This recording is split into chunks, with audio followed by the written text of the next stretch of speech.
All right. Hello, everybody. Welcome to My Weekly Meltdowns official, unofficial Big Brother 22 All-Stars cast analysis draft.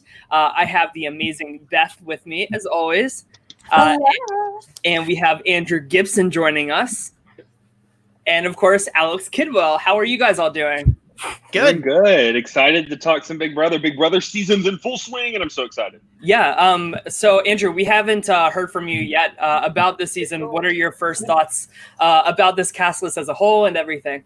So let me give a disclaimer. I actually really like the cast for the most part, but I have a problem with the marketing. I don't think this is an all-star cast. I feel like they could have branded that a little different, like our Big Brother Redemption or Big Brother.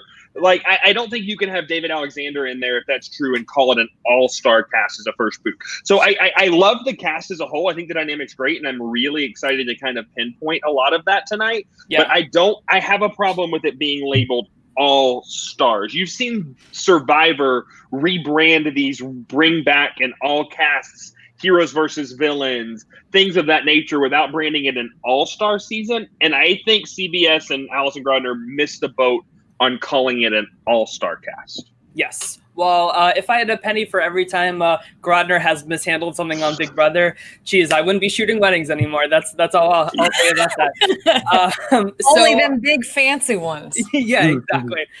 So how we're going to do this tonight is Allison, as the winner of the Survivor Winners at War draft, she decided the order of things tonight. And we're going to do this snake style. So Beth is going first, and then Alex, and then Nicole myself. Style.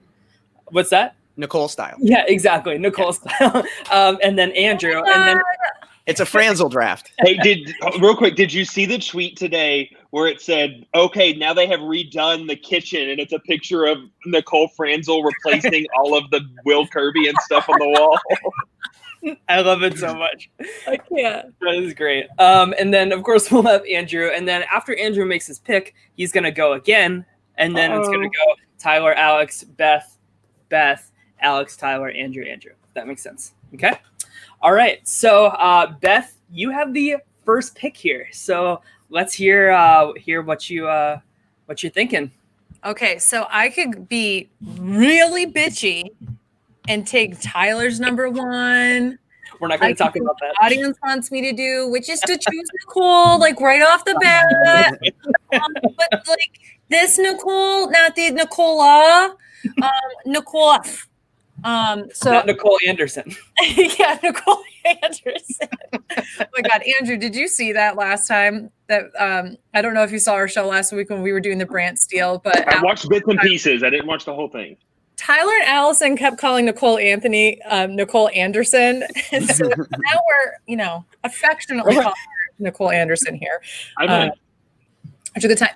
Okay, so I've actually thought long and hard about this, and you guys are going to yell at me. I know. I'm going to choose somebody. I actually don't know much about their particular games, but because they brought me so much luck last week, I have to choose Kaysar because Kaysar won the Brant Steele after I said he would. What up, Kaysar? Oh, did he? Yeah. Oh, wow.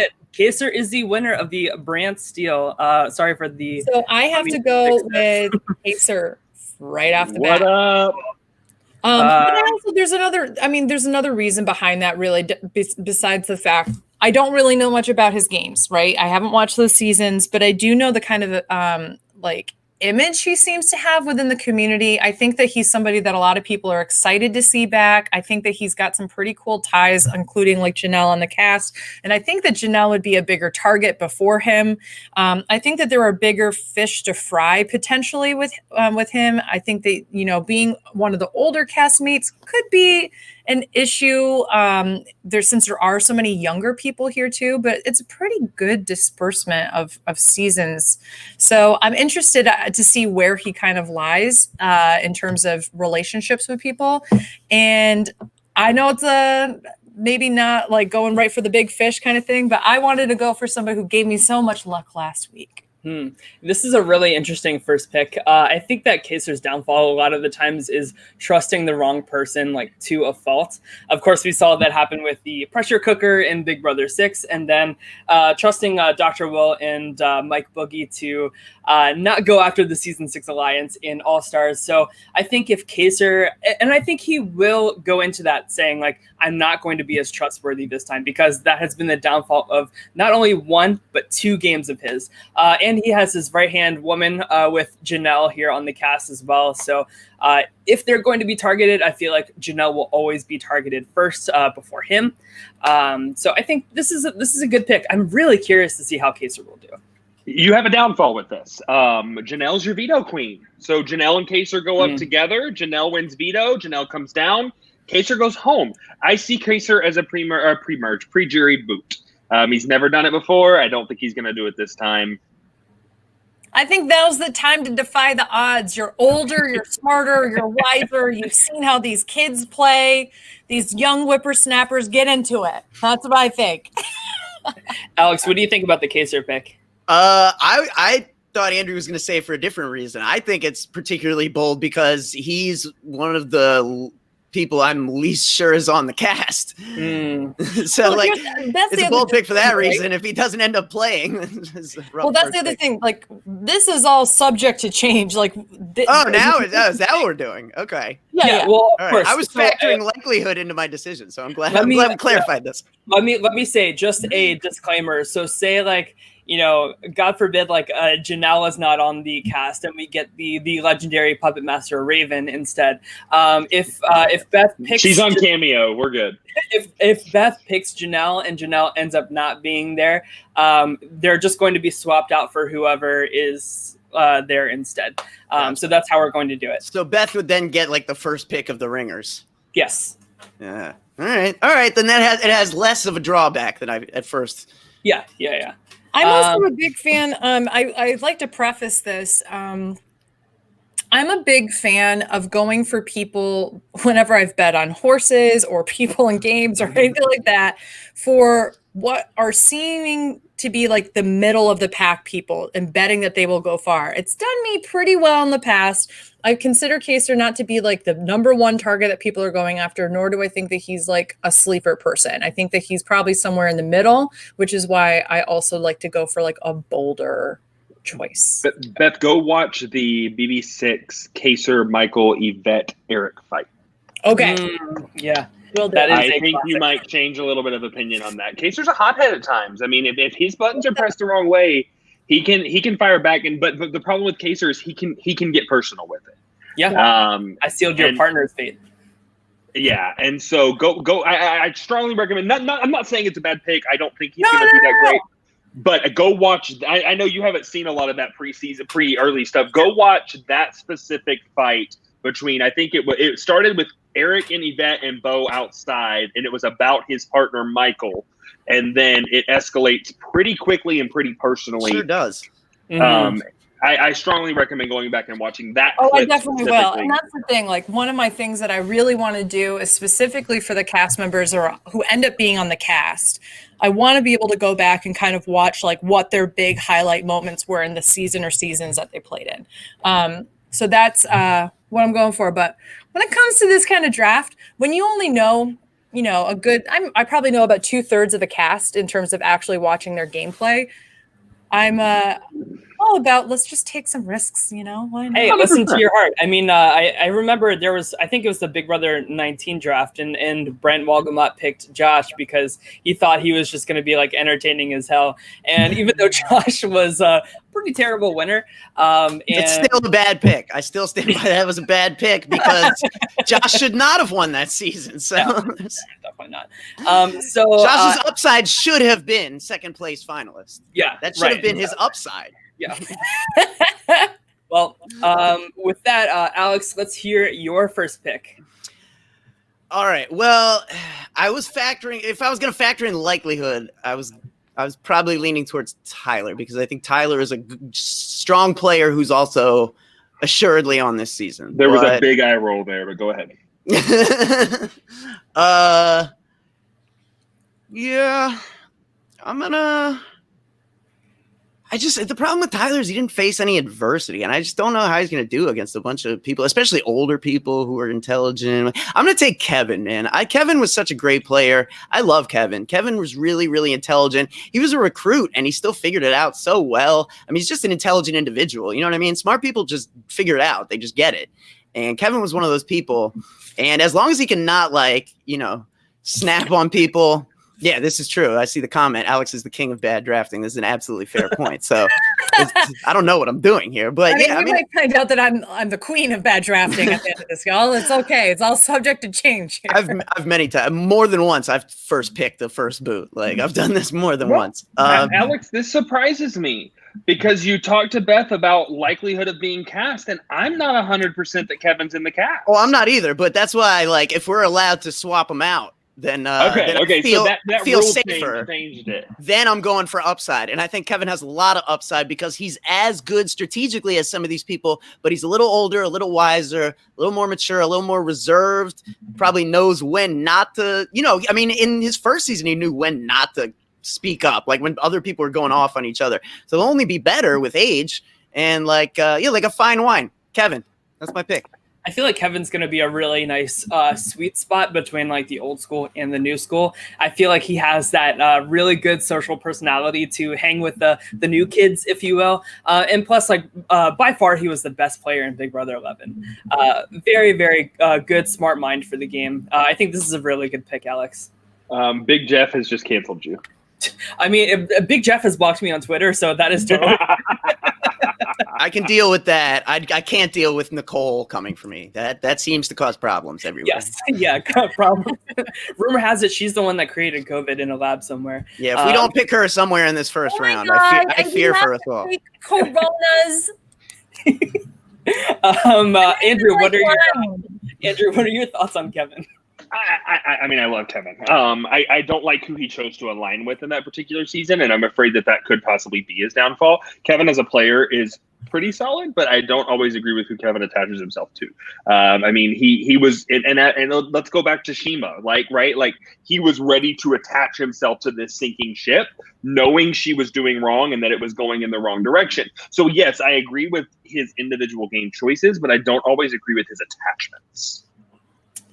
Alrighty. Beth, you have not seen Big Brother 11 yet, right? I have not seen Big Brother 11. Not missing much. I just finished Big Brother 10. I think my plan of action is to binge 12, 13, 14, then do 11. And that way I will have seen 10 onwards and then go back. I think 11 is pretty skippable, except for, Kevin's like the only, in my opinion, like really good player to look at. You want to watch the Shima stuff. You want to watch There's a few interesting moments. Yeah, that's true. You want to watch the Coop. I think the Ronnie Russell stuff is interesting because I had always wondered, like, you know, can somebody just like bully the HOH? Like, that's the closest we ever got to somebody just trying to bully the HOH into doing what they want. And like, that is like an extreme example of like an aggressive play. You know what I mean? So I think that's a good, like, just item in the Big Brother, like, you know, legacy. Okay, yeah. Tell me, Alex and Andrew, tell me, I have a really weird opinion about Big Brother 11. I think Laura actually had the potential to be a very, very good player in the game. What do you guys think about that? I've never voiced this opinion before, but like anytime I've watched Big Brother 11, I've been like, wow, if she like got out of that mess that she got into in like the second or third week, whatever, I think she really could have been a really great player. This is very random. It's possible. I wasn't watching feeds then, so I feel like I don't have enough perspective. But like Ronnie did, he ended up burning a lot of capital to bury her. So yeah, I mean that maybe speaks to, you know, how she could have positioned herself better. All right, let's see. Okay, so okay. Oh. What was that? There's like a little like playback. I don't know who that's coming from. I think it might be. Oh, maybe not. Test. I think we're good. Okay. Oh. And we're back. Here, let me mute myself, see if it's me. Not me. Test. Andrew, can you mute for a second? Test. Yeah, it's Andrew. It might be your AirPods like running low on battery or something. Good. I can't hear you now. Oh no. Oh no! All right. Well, while Andrew figures out his sound, I'm here. Can you hear me? Yeah. Okay. All right. There's no more echo anymore. Okay, we're good. Perfect. All right. Perfect. Cool. Sorry about that, guys. Okay, so I don't think it's going to surprise anybody. My first pick here. I'm so mad about it. My favorite player of all time. Danielle. Nicole Franzel, we already know. My favorite player of all time, Tyler Crispin. No. Christmas habit. Yes, the legendary all-star Christmas Abbott. No, of course, I'm talking about the one, the only Danielle Donato. I am so happy to see her play again. She is an amazing comp beast. I think she is very underrated in terms of like her strategic prowess in the game too, and also she's just like really good at those like one-on-one social connections with people. I'm excited to see her play without like some kind of raw deal, like playing with her dad or the stupid golden key twist in Big Brother 13. And I truly believe Danielle Donato is one of the best, most like well-rounded players in the history of Big Brother, and I'm excited for this season to finally prove that hot take. And I really think she has what it takes to bring home the win. I love Nanny D, and that's all I gotta say. Yeah, she is so good. Alex, what do you think? I mean, I was talking about this. Oh, now am I echoing? No. I think you're good. Okay. I was talking about this a little bit. I just did like a stream with Amon where we're talking about the potential cast a little bit, looking at the house reveal video that they just put out today. Yeah. And yeah, I mean, the thing that I'm most excited about with Danny is that like we just get this like complete arc of her life, like the way it was spaced out. Like she played at 20. She's the youngest person who ever played. She wasn't even able to drink the champagne when they did the initial toast because she wasn't 21. She's the only person that's true about. And then she played again at like 27. And then now she plays again at like 33 when she's a mom with a kid and stuff after having met the dude that she has the kid with on the last season. Like that's such a complete arc. Like it's so rare on reality television that we get that much of an arc, you know what I mean? That kind of story. I mean, like, there's very few characters like Boston Rob. You know, we saw him as like a cocky young idiot, and then we saw him like, meeting Amber, and then we saw him again when like, him and Amber were married, and then we saw him recently where he's like kind of like dad bod Boston Rob. Like he's had these like phases to his game, and I think this will be the same thing with Danny, and I think it's really cool. Yeah, for sure. We do get a whole like complete kind of perspective about her life and like how she's grown up in the Big Brother house. Like you mentioned, she is a mother, so she has that bond with a few other people that are playing, like with Janelle, with Christmas, with Davon. And I really think that she's going to be able to integrate herself pretty well with both old school and new school. I'm really curious who she's going to target. I know that she's had some tweets like talking shit about Tyler, which I absolutely love. Another reason why she's one of my favorites. I feel like her and I think the same way about the game of Big Brother, and I hope she targets him, and I hope she gets him out. If Tyler had a different name, would you feel much differently about him? Or? That's a really good question, Alex. Yeah, I know. Because I hated every flop Alex like with a passion, dude. I'm just like, yeah, like I irrationally believe that you're like making it so I'll never play. You know what I mean, or whatever. I don't know what it is, but it's yeah. I'll talk about like why I don't really like Tyler, but I will say I was one of the first to say I don't like Tyler, strictly because he has the same name as me, and I wanted to be the first and only Tyler. Dude, I get it, man. I get it. Yeah. Well, you have to share your name with Alex from Big Brother 19, and that's quite a. Yeah, there was an Alex before 19. I've got that greasy Alex from Big Brother 9, and then I've got Joey, who was first out's alter ego. Yeah, it's like it's just a litany of failure. Winner, Alex Millette, that you can share with. Oh yeah, that's true. But CBS, I mean, they don't like if you go to the website, there's Big Brother and Big Brother Over the Top. They don't even consider it the same show. I'm just trying to give you like. Oh no, I'd take it. I mean, she's great, but Alrighty. Track record, aside from her, is not great. Right. Okay, so Andrew, you have the next two picks. So let's hear your first pick here. And I'm still looking at this, and I still don't know who my first pick is. But go with your gut. I'm gonna get a lot of hatred for this, but I don't want us to get canceled, so I'm gonna go Nicole Franzel. Okay.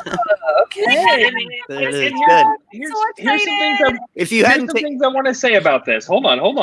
One, we have to remember that the players are not aware of the current controversy surrounding Nicole Franzel, right? So we have to take this out of any decision. And two, production loves Nicole Franzel. So I'm going with the definite production value on this. And three, I think Nicole can really kind of blend in with this cast a little. And I think that I think this is going to be an old school dominated game. And I think that Nicole can very easily flip over to the old school. I get see that happening. I am glad you picked her because I was sure our stream was going to drop out if she wasn't the just everything goes black. A weird technical issue, Do we think that Nicole Franzel is secretly Jackson's mom? I mean, we figured it out. They definitely both have production on speed dial. We know that's for sure. Oh my goodness. Alex, you tweeted earlier saying why is Casey saying let's go on the mural wall? Dude, let's go is something everyone has always said forever. Yeah, it's not your line. You don't get to own that. I'm sorry. No, let's go is literally we're going to a place. That's the only thing you could say for that. You don't get to own that. It's not unique at all. I think instead they should have had a mural of Jackson saying, I'm not a racist. Yeah.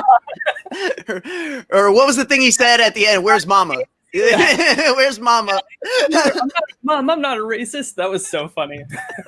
I will never get over that.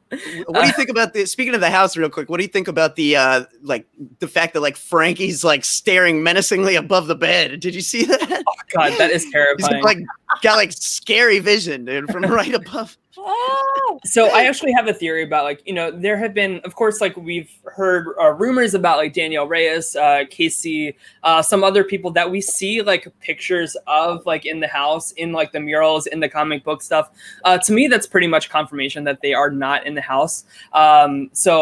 And the fact that they don't even have Evil Dick on there, I think is because they have Danielle on the season.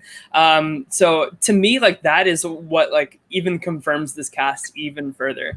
I don't agree. They have pillows that have Tyler and Bailey on them, essentially. And they have Tangela and Swaley. And you're also saying that for you to say this, you're saying that Casey was never in the cast, and I don't think that was accurate. I don't think that's true. Accurate. Because I think Casey was in the cast at one point, and so I don't think that that negates it at all. Because that's why I can't buy that logic. I mean, if I went into the Big Brother All-Stars house, maybe someday, if I went in there and I saw a big ass mural of myself, I would be pissed at production for saying why are you painting this literally huge target? Every time somebody's walking by that kitchen, they're saying, let's go. How do they not think oh wow, Casey's a comp beast, so we got to get her out sooner rather than later. I don't think that that's fair. But I see your points. Talking about Nicole Franzel once again. She's such a big question mark in terms of how I think she'll do. Some days I'm I think she'll do good. Some days I'm I don't know. Of course, her strategy is often to hang out more so with the guys and target women. But now that she's engaged to Victor, what is her strategy going to be going into this All-Star season, and what kind of Nicole are we going to see play? That's my biggest question. One that goes to the diary room a lot. Yeah, and cries. Yeah. Sorry, go ahead. No, I was just going to say, I think one thing that you have to really remember about Nicole, though, is that she is very charismatic. I think people do find themselves kind of drawn to her, even if they're not a guy. And she has a lot of connections here on this cast. She's played with quite a few of these people. And I don't think that she's necessarily 100% burned bridges with those individuals. But I'm interested to see how she navigates the game. I could see her being the kind of person where they feel like she's a number in the alliance. Oh, we can cut her next week kind of situation. And then she just kind of sticks along for a while. I'm also really curious to see how her relationship with Davon is going to be this season. Of course, they had a pretty rocky road on season 18 together, so we'll see. I feel like she's not going to do well. I have a feeling.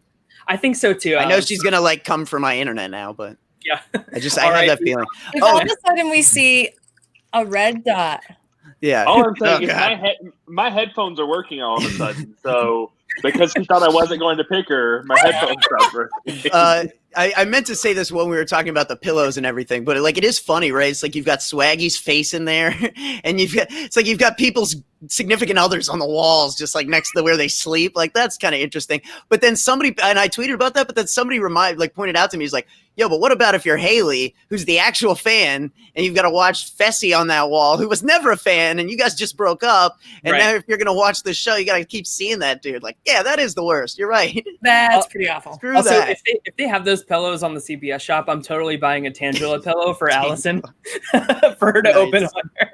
All right, so Andrew, let's hear your next pick. Okay, so again, I've been a little torn on these because I do love a whole lot of the cast. Part of me is going to pick this person because I do think they're going to do very well. Part of me is going to pick this person because I do think this is going to be a women-dominated season. Finally. And part of me picking this person because I think Tyler will. So I'm going to pick Keesha. Oh man! Yes, love Keesha. What a treat My to number see 2 Keesha pick. here on All Stars. I'm not 100% Keisha's on the cast, right, but I'm going to pick Keesha. Of course, this is not official. This is the official, unofficial cast. But give us your pitch for Keesha, Andrew. Let's hear it. She doesn't take shit, right? Like she's straight up. She actually is very strategic, in my opinion. I think I just see this Danielle, Janelle, Keesha, Black Widow running. Like I just see it. And Tyler's shaking his head at me. That's a good. Like, do you see my smile? Like, okay. Like I just see this being such a female-dominated player because I look at this cast, and I'm going to talk about some other people in general here for just a second. But I see a lot of second hands, right? Like you've got Cody. Like you've got Memphis. These people are known for writing someone else's game, and so there's really a story to tell. You've got Enzo, which I'm not an Enzo fan. You've got David, who I think is a little strategic in that aspect. I think probably one of those smarter players, maybe. You've got Ian, but then you look at the females, and I'm sorry, I'm excited to watch Bailey play this season. I'm excited to watch Devon play this season. I'm excited to watch Janelle play this season. And I just think for the first time in Big Brother history, we could truly have a women's alliance run this game. And if that's the case, Keisha's going to fit right into the middle of it. Like, she's not going to be one of those top targets. She's not going to be one of those people, but I don't think she's going to be seen so much as a floater. And I think Keisha's going to play right in the middle of this women's creation. And I just see and to be fair, Keesha was going to be my first pick, but I wanted to throw the Nicole joke in there as the first pick. And so since I knew I was back to back, I flipped them. But Keesha was going to be my first pick. I'm just super excited to see Keesha play. She won't back down, but she doesn't create drama when it's not necessary. And she's got a strategy. And just when I look at this mix of Oh, you muted yourself. Right after he says he should have picked Keesha first instead of Nicole Franzel. Exactly. My headphones died. Give me just 2 Oh, seconds. Nicole, come on. It's happening. It's happening. Oh my God. So while Andrew fixes Nobody that, panic. so I'm literally having to switch like every other headphone while the other one charges. So this will be a fun hour process here. Nice.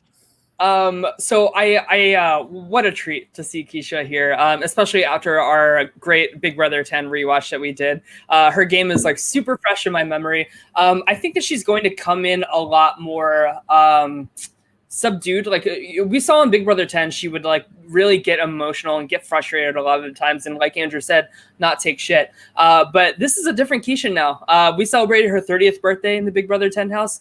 She just celebrated her 41st birthday a couple of days ago, and she's the second oldest person in this cast. Also, she has Memphis. And, you know, Rennie said that, you know, her and Memphis had like a little thing going. But of course he was in a relationship. So there was no like, they were no April and Ollie. I'll put it that way. But by the way, I finally today saw some of the video of Yeah. them in the HOH room, and I saw somebody recirculated that into the Twitter sphere this week. I have to interject real quick. An Ice Mystics comment. Andrew's wife is brunette/blonde. I see a hint in his choices. I love that.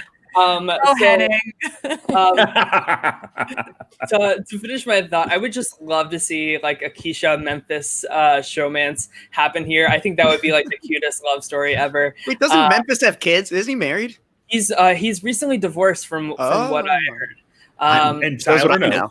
So all right. Maybe Rennie was right all along. I'm so excited to see Keisha. Can you imagine how they would paint like a showmance between two people who are in their like 40s on like a normal season? Like they would just paint it as like this weird geriatric thing. You know what I mean? Like, whereas it's not weird and they look young still. It's like, you know what I mean? But like, just think about how they present like Rockstar, and she was like 33. You know what I mean? They made her out to be a grandma. And so they really did make her out to be like she was some kind of like middle-aged woman. Like it was weird.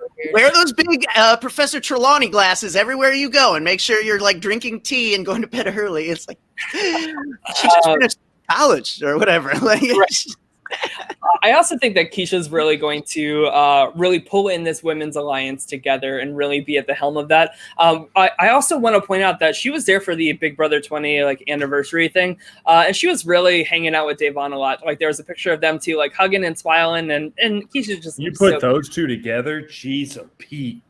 I love it. I love it. Make so sure much. Nicole's not around to blow it up. Yeah, exactly. That's why I don't think Nicole is even going to be invited into this all women's. I did love the comment. I think Nicole Anthony will be. I don't think Nicole Franzel. Nicole Franzel was the biggest threat to an all women's alliance. That was a great comment. That's very true. It is. It's true. Beth, what do you think about betting 1,000 on that? Well, I'm. If Keisha's on, I will be so happy that we did the BB10 thing right before this. So I was introduced to this goddess. I think I've been pretty biased in my opinions of her when we talk about BB10. I think she had the best first half of the game for BB10. I know that she got fourth, but I think that really came down, in my opinion, Memphis was her downfall. And Memphis ruined it for himself as well. And I feel like if Memphis had taken the shot, like I had mentioned before, and got Dan out instead of Rennie, there really could have been a good chance for them to go all the way. And I don't know how it would have worked out with Keisha and Memphis, who would have won. I think probably Memphis would have won. But I do think that Keisha proved herself to be a very capable player. What I am interested in, though, is if there is this all women's alliance, we're not talking about three like chill women. We're talking about three independent, opinionated, don't take shit kind of women. If we're talking about Keisha, Danny, and Janelle, right? So Libra, April, and Keisha were kind of like that too. So I'm interested to see what happens. I'm hopeful that, obviously Libra and April were different people, but Keisha had a knack for making connections with people who didn't otherwise have connections in the house. She did it with Rennie. She did it with Jerry. I see her being the person that is not only in a tight-knit alliance with somebody, but also is making the connections necessary for either vote numbers or for when other people may be in power so that she's saved. I think she's going to go far. I don't see her being pre-jury unless there's something dramatic that happens. I agree. There's no way she's pre-jury. All right. So I have the next pick here. I'm really torn between two people. Were you going to pick Keisha? No. Keisha was my second choice. I almost chose her first, but I had to go for, Kaysar because Brant Steele tells everything correctly, right? So I picked the emotional pick for my first one, Danielle. So that's why I'm trying to be a little more level-headed for this next pick. And because of that, I think I'm going to go with Cody California. Oh, Chris Cody. No, not at all. I'm going to do very poorly. So I'm picking Cody Calafiore here for my second pick. He's just so like charming and like inoffensive. He's never going to be at like the helm of like the strategy. He's just going to be like a good old reliable number. I feel like he's like the woo of Big Brother. He's totally fine with making the wrong decision at the very end, and really paving the way for somebody else to win the game. But because of that, I don't see a point where he's going to go like pre-jury or anything. I think that no matter how it shakes out, I think Cody is in there for the long haul, and he could easily go on like a comp run at the end of the season and maybe pulling out a win in that regard. If there's other compies in jury like Janelle and Danny and stuff, they would really respect that type of win. So that's why I'm picking Cody. What do you guys think?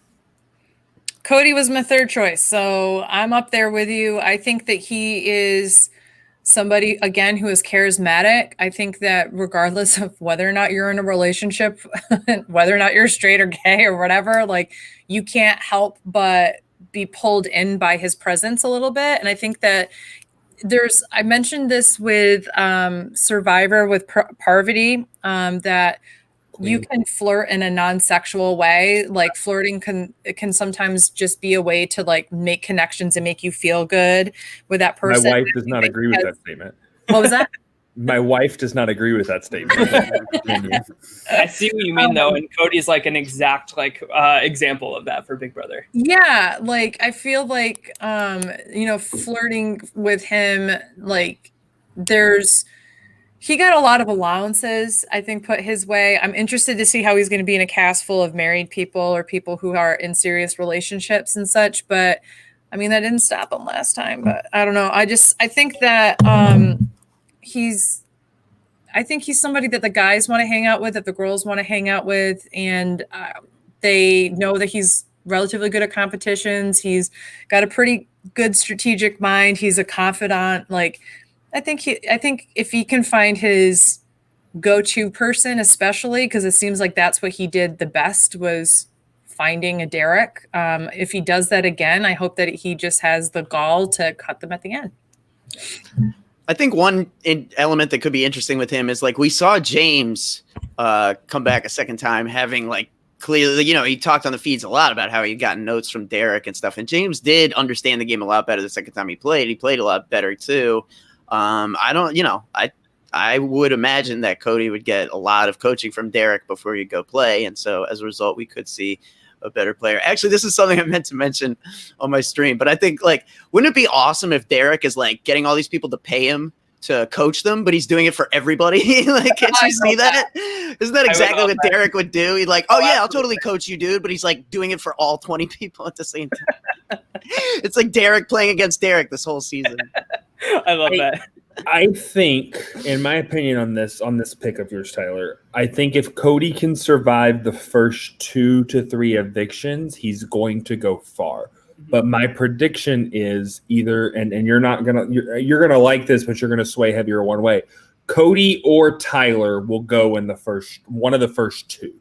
And what a night and day. But from the aspect of they're both the younger, more athletic males in the cast, right? Sure. Like they're more. When I look at this cast and I look at a competition threat, I don't see a ton of like what you would really just first glance be like competition threat. Sure. And so guys, yes, okay. I mean, take Janelle, take Christmas Abbott, who's a beast out of it. But I'm talking about when you think male physical competition threat, I look at this and I don't see a whole lot. So I tend to put my eyes towards Cody and Tyler. By the way, I can 100% confirm that Cody is sequestered. I do know that from a source that he is 100% sequestered. So I like the chances of him being in the cast. But if he can survive those first 2 or 3, and Tyler takes that major competition threat there in the beginning, I think he's okay. But I think if he doesn't, then he could go towards the beginning. Sure. So that's my concept. I want to see him do well. I want to see him go far. But when you look at a physical threat that someone might go for early, I'm afraid that Cody could come into that 1 or 2 week, hey, let's go ahead and just backdoor him because we're scared of what he's going to do here in a couple of weeks competition-wise if a veto's used. I see Cody, Memphis, Tyler, and David being a foursome of guys, similar to what the Bomb Squad original core was supposed to be, and then they kept growing it out a little bit. Say those four for me again. You said Cody, David, Memphis, and Tyler. I think that they were going to try to get like the athletic guys together to potentially know that it always happens. It always happens that the guys gravitate towards the other athletic guys, especially those four, right? So Memphis was like, okay, after like he really gravitated towards a couple of the women, they started to go, and then he was like, all right, I've got to lock it down with Dan. So Tyler was like, okay, I've got some of those strong women here, but I'm really going to lock it down with Brett and Winston and all these guys, right? Cody had the bomb squad originally and then was trying to lock it down. Of course, who was it? Devin kept just going to everybody in the house and make the bomb squad even bigger. Bro, relax, bro. I got you. She's cool. They're cool. Everyone's cool. Cody, Caleb, Frankie, Derek. I mean, like, I think these are guys that tend to gravitate towards guys. You might even throw Enzo in there, obviously. But I see, as much as I'm seeing this potentially all women's alliance happening, I can see an all guys alliance happening as well. Yeah, I can see the downfall on that being, though, them inviting the wrong guy, because I think they try to buddy Kaysar into that, and Kaysar runs back to Janelle, and it's boom, right? That's where my issue, because Kaysar will, the guys will try to be like, oh my God, it's Kaysar. Like, I think Tyler's going to fangirl over him. I think you're going to have these, if Ian's ever mentioned in that, he's going to fangirl. And then the problem is Kaysar will be loyal to Janelle 100% to a fault, no matter what. So what they'll do is they'll bring in Nicole Franzel into the All Guys Alliance so that they can claim it's not an All Guys Alliance. Okay, but then you still need Kevin as a number, and I can already see the scenario where the guys all come in, talk to Kevin, he's laying on a bed, and then he's like, okay, yeah, I'm with you. And then they leave, and he looks up at the camera like, no, yeah. I can already see it. Like, I can visualize in my head. So now that we're talking about this guy-girl thing, I want to bring up one question to all three of you, but I'm going to talk more specifically to Tyler and Alex, just because Beth hasn't seen much of the previous seasons. But do you think this will be a winners at war scenario where we're going to see an old school versus new school at all in any fashion? Me and Aman talked about this a little bit.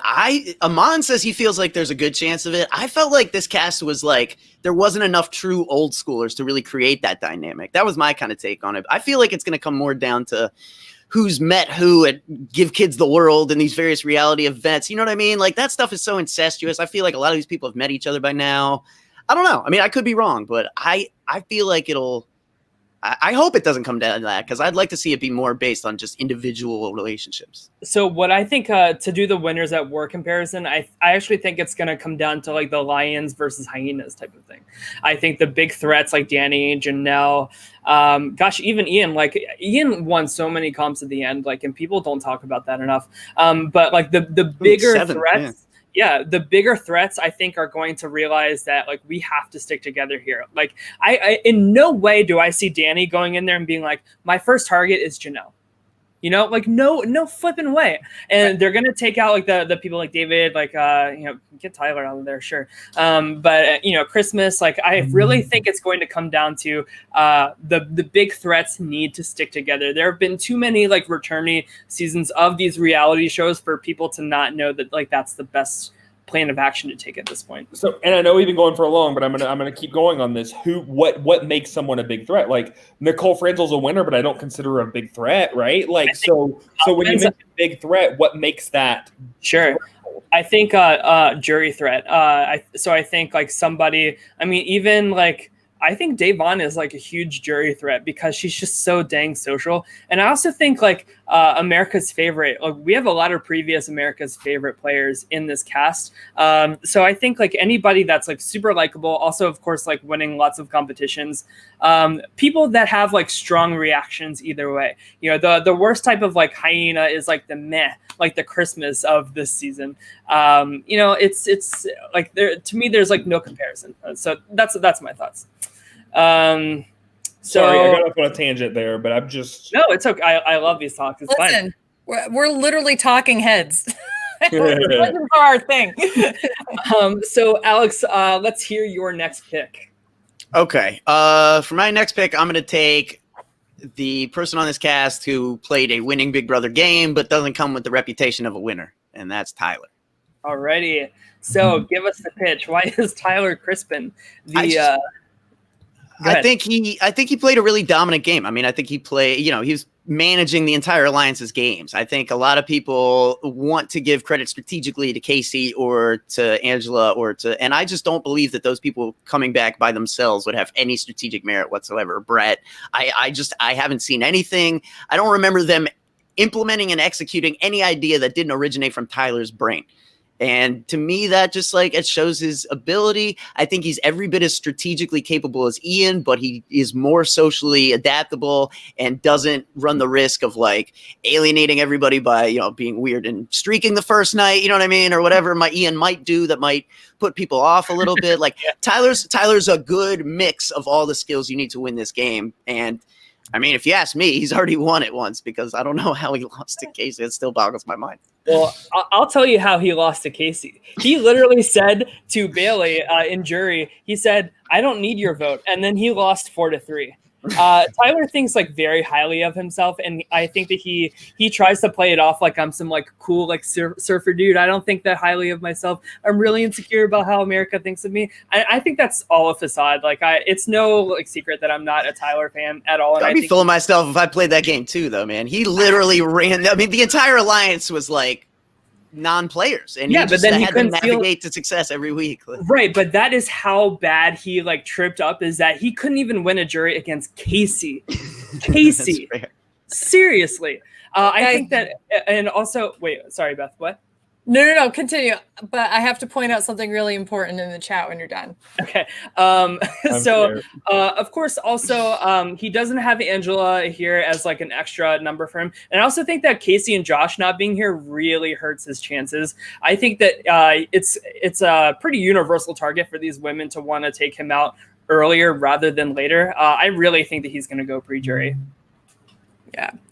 Until Casey and Josh end up in there anyway. We'll get to that. I have a feeling on that, but I'm waiting for a specific talk. Go ahead, Beth. No, I would just like to point out that our good friend Stephen Daigle's in the chat again and says, "Get ready for a banner about Tyler. This is your heads up." So for those that missed it, Stephen Dangle, awesome. I don't know if it's the real Stephen, but he was I highly doubt it's not. All right, it is, but for all intents and purposes, it totally is. There was all these banners that happened during the Brant deal, and we said that Stephen was sending them all. But go ahead, Beth. Every single one of them had whatever the banner said that Brant Steele said, but then it always ended with, "Also Libra is a liar, love Stephen." Let's hear your thoughts, Beth, about Tyler.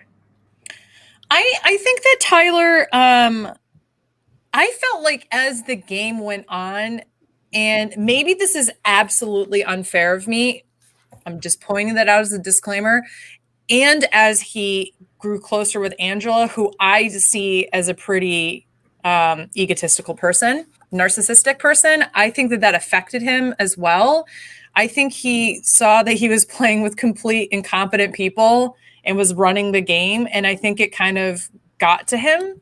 So I'm interested to see if he comes in a little bit more humble and what he's like if he doesn't have those allies. I do think he's a smooth talker. I do think he's really good at competitions. I do think he's an incredible game player. And that either is going to make him a target or it's going to make people flock to him in the very beginning. So if he's not out in the beginning, I think he's a jury threat. These comments are killing me. Oh, I see it too. Okay, so let me weigh in on Tyler Crispin. Tyler, for the first time ever, I think we agree on someone. I'm not a fan. Thank you. Here's my thinking. I do not think Tyler's going to do very well this season. And I don't think it has to do with anybody but Tyler. I don't think Tyler really wants to play. We heard rumors in the very beginning that he said he would not play without Angela. Yeah. He was convinced to do it otherwise. I don't think he wants to burn his relationship with CBS. I don't think he wants to burn what it is there. But I mean, we got to think this is probably the first time Tyler's been away from Angela since their season, right? I mean, they pretty much moved in together once it ended from what I remember, and correct me if I'm wrong, but I'm pretty sure that it was pretty instant. I do not think Tyler's head is going to be in this game. And I ultimately think that is why Tyler will not do very well this season. Yeah, I totally agree. We'll see. I'm going to make a quick potty break and be right back. Yeah, go ahead. So while Andrew's doing his potty Too much break, moonshine. Yeah, go for it. Beth, you have the next 2 picks, so let's hear them.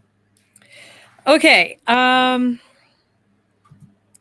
feel like I'm going for a very unconventional way of choosing.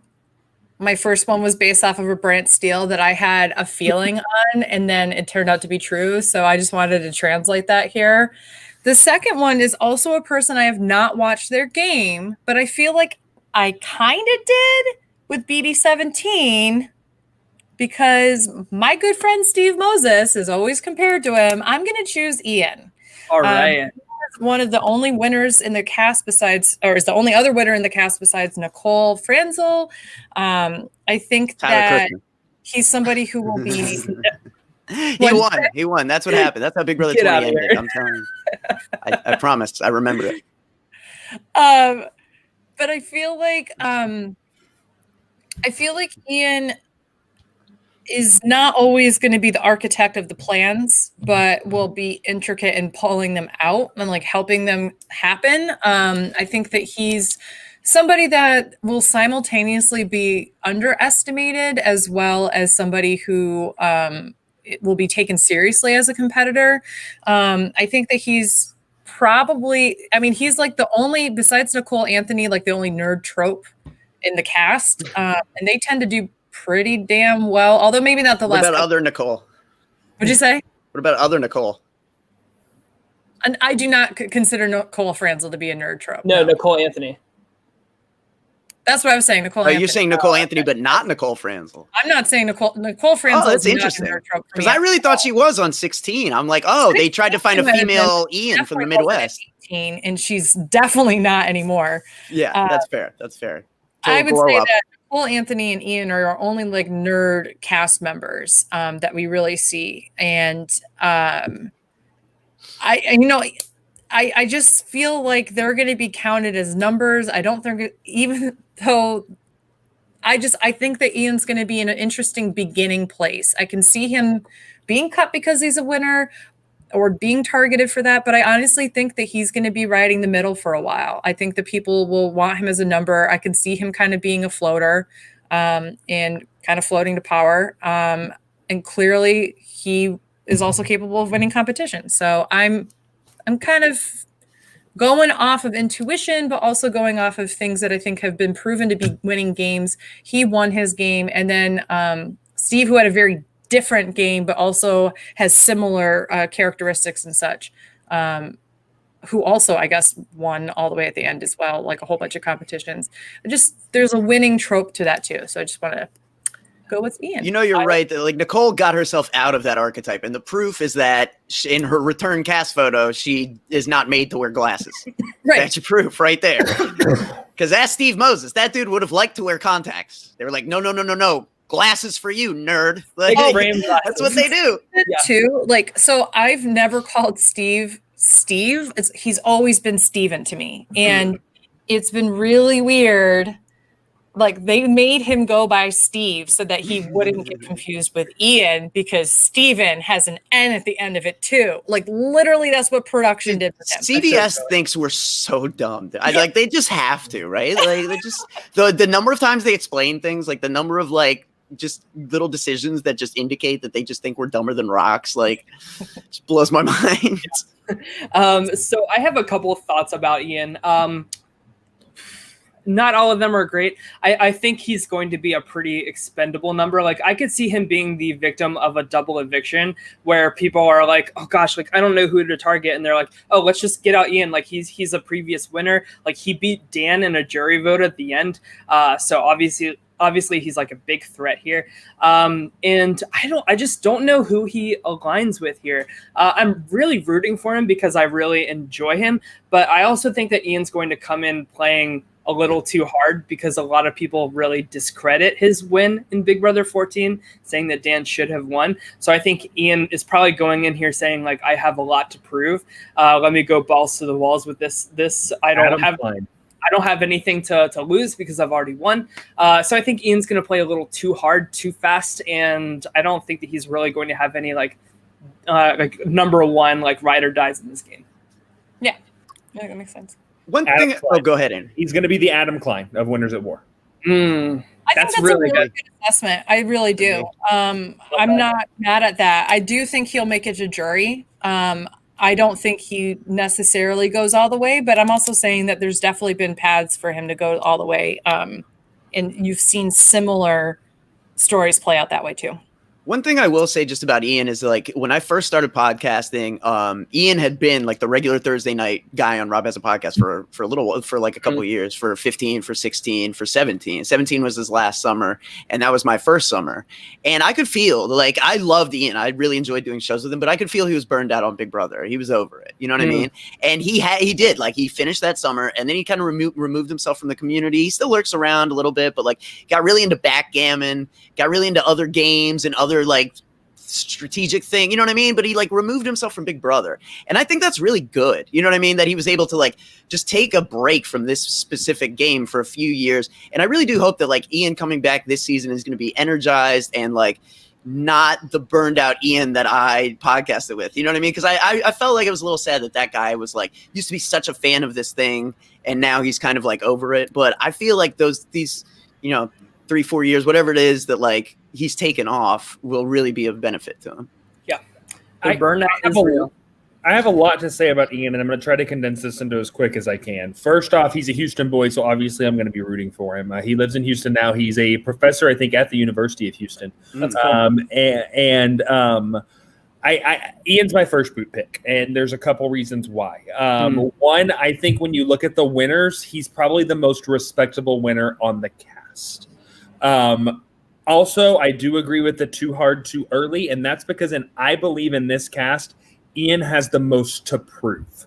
A lot of people think that Dan should have won that season, and rightfully so. And so I think he has the most where, like, he actually played a very good game, and I do think is deserving of his win in the end. But I feel like his is probably the most that people discredit because of Dan should have won, who still played a very good game at the same time. So I feel like Ian has the most to lose, and because of that, I think he's going to be playing too hard, too early. And if you have, though, we need to get a winner out first, I think that Ian's going to be that bullet. I don't want that. I love Ian. I want to see him do well. I love the pick, Beth. I just don't think it's the right situation for him to blossom. I think that's fair. Yeah, for sure. All right. So, Beth, unless you have anything else to say about Ian, let's hear your number 3 pick. Okay. So I have 2 choices here, and one is my head and one is my heart. And so I'm trying to listen to what my gut says. I feel that. First, I want you to tell me if it's your head or your heart talking before you reveal the pick. Okay. Going with my heart. Okay. I'm going to go with Nicole Anthony. Good pick. All right. Nicole Anderson on the board. I want this to be a showman so bad, by the way. I just realized I could just choose both of the nerds, but I just love that. I picked both the blondes. Oh, there you go. I think that I don't think there's a way that Nicole goes home first. I think that she's somebody. I don't see her going home for jury. Maybe if they try that potato salad recipe. Maybe if they try that potato salad recipe. I mean, see that thing? With the vinegar and all, and the sugar. Oh my God! But I think that Nicole had a lot of adversity in her season. Continued to play with class. Continued to be somebody that I think people perceived as weak because she was like radically forgiving in the moment. And I think that when you're trapped in the Big Brother house like that, you kind of need those people around you that you feel like you can trust to be human around. And if you have a moment where you snap back at them, it's not going to come back to bite you game-wise.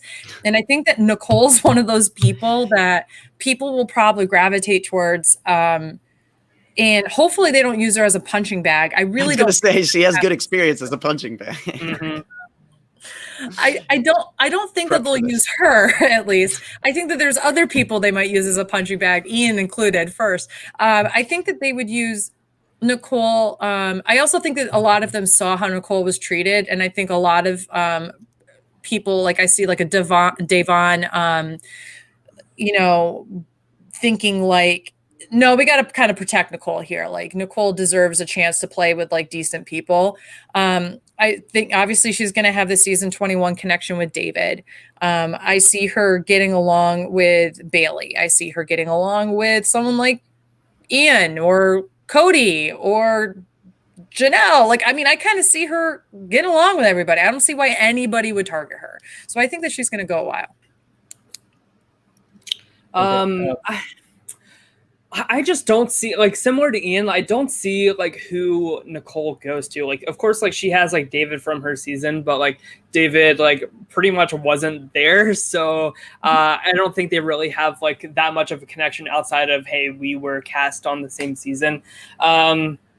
She's just a big question mark to me. And I know that's bad, but podcasting to not have like a strong opinion. But I just feel a little lukewarm about her as a player. Of course, like we saw her handle being a punching bag very well in that last season. But is that a winning game? I don't think so, especially with these like bigger players. Probably not even more so. I don't know. So I like the pick. I like Nicole Anthony, but I'm going to make some bold statements here, and like you would expect. I think we are in for some casting surprises on Wednesday. I truly, truly, truly do. I think there are some people that are on this board that are not on the cast. I don't think Big Brother 21 is represented at all in this cast, and I don't think Nicole Anthony is in it. That is a strong opinion of mine. I do think there are some prizes waiting. I do not think that what we pick tonight is going to be the ultimate cast. Oh, sure. I truly believe that. And I do not think Nicole Anthony is on this cast. I do not think David is. And I'll talk about that more when we get to him, about who I think is replacing him. I don't know who's replacing Nicole Anthony, but I would love to see her here. I think I agree with your statement about her not being a pre-jury boot. Some of her activity on social media that people are saying is this or that or this or that. I do not think Nicole Anthony is on this cast. All right. I mean, I think that's fair. I think that she's grown since she was on her last season, though. You've definitely seen her come into her own. She's much more confident.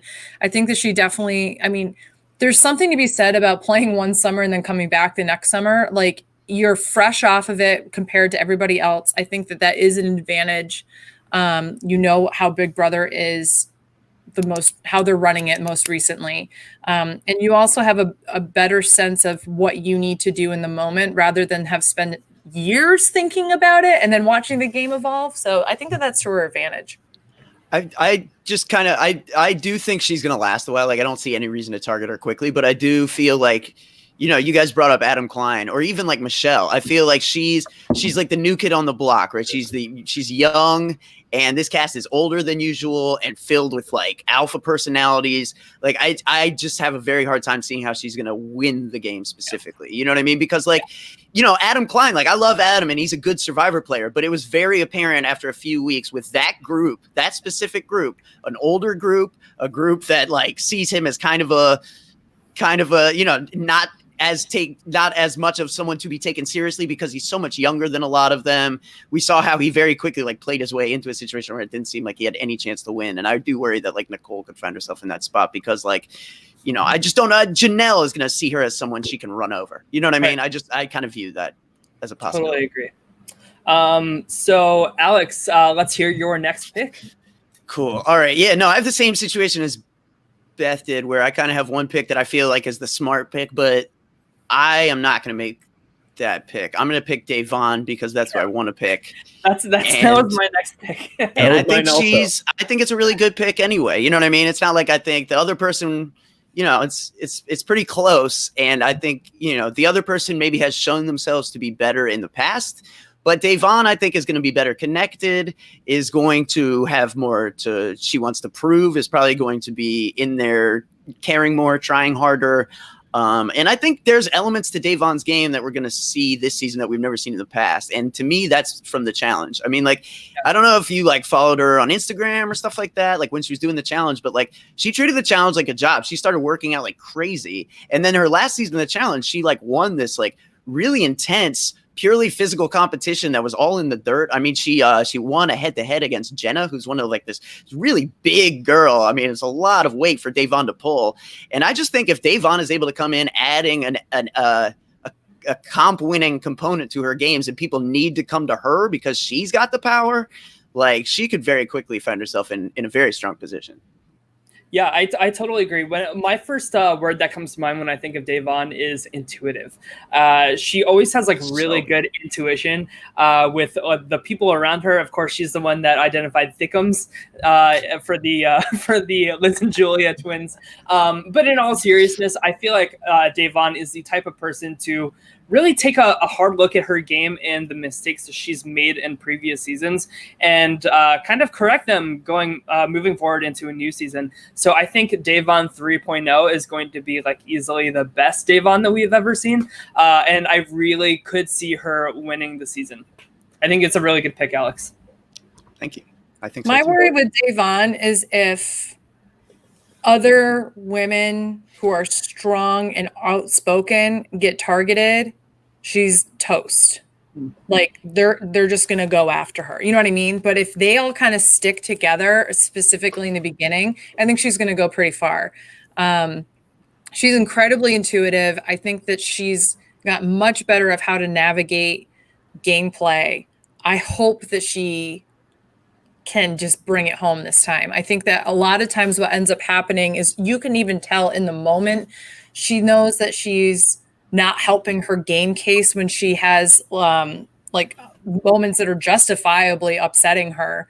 And you can tell that there's that moment of like, oh, this is not good for my gameplay, but I don't care. I need to get this out kind of thing. And I'm really hoping that the frustrations that inevitably come with this cast in Big Brother, and also just, you know, let's be honest. It's not like if this is who the cast is, once again, there's really not too many people of color here. And I think we always have to keep in mind that if you're a person of color, or if you're an LGBTQ person, or if you're a person of difference or a marginalized identity at all, you oftentimes not only are playing for yourself, but you have the entirety of the stereotypes of your community riding on your shoulders, and that makes navigating gameplay incredibly hard. I think that her experiences on the challenge and playing twice will hopefully help her a lot better this time, and how to navigate gameplay. And I think that hopefully that will really help her case. I'm really rooting for Davon. Honestly, the best move she could make for the whole game is just to like leak fake texts right now that get Nicole kicked out of Sequester. That would be the best move all game. I love that. Yeah, I am worried about my her connection with Nicole, but I also think she's going to team up with Kevin and like. Is my internet down? No, you're good. I think she's going to. Yeah, right.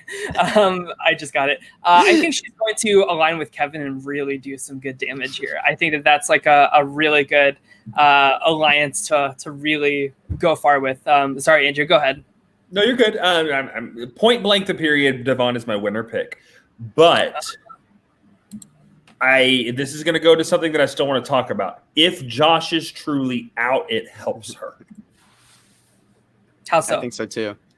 I think that Josh and her, and I don't know if you follow the challenge or how much you do, Tyler, but I think their challenge connection and all of that, I think would be her downfall, because I think she would kind of connect herself to Josh a little bit and use Josh, and I think that's a sinking ship. Totally. If Josh, and I do think that Josh Martinez is still in the cast, and I'm going to talk about that when we talk about David. I don't think Josh is out. I think Josh is walking into the house on Wednesday. I hope that he doesn't, because I think it's better for Davon, but Davon is my current winner pick.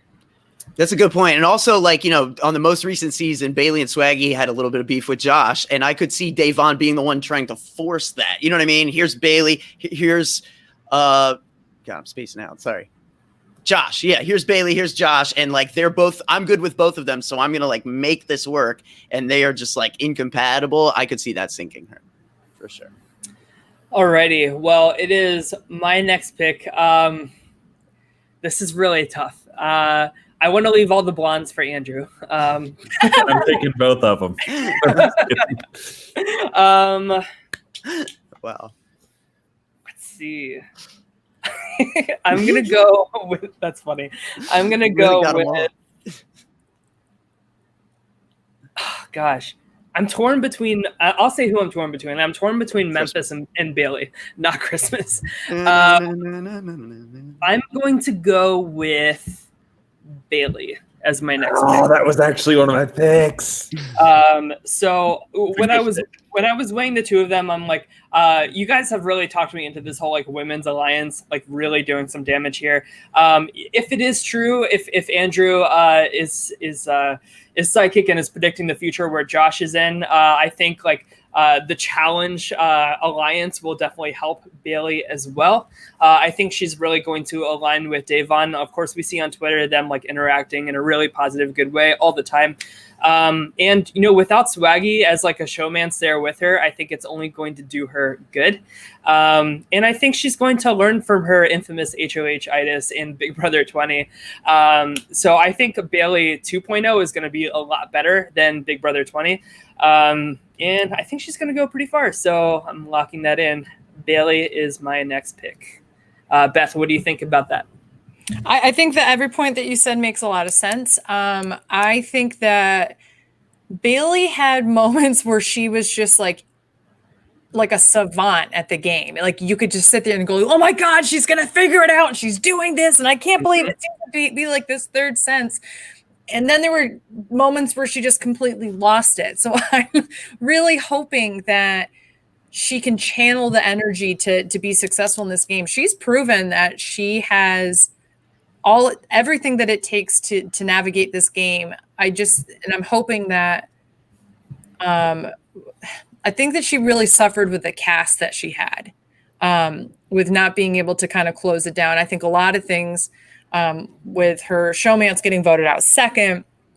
There was also subsequent, drama with, becoming pregnant on the show and those kind of things. I mean, there's a lot of different things that made her first game incredibly difficult in a way that wasn't difficult for anybody else, but obviously would impact her play. I can't wait to see Bailey come back. I am very excited for her. She was somebody that I definitely was thinking about recruiting for my third spot.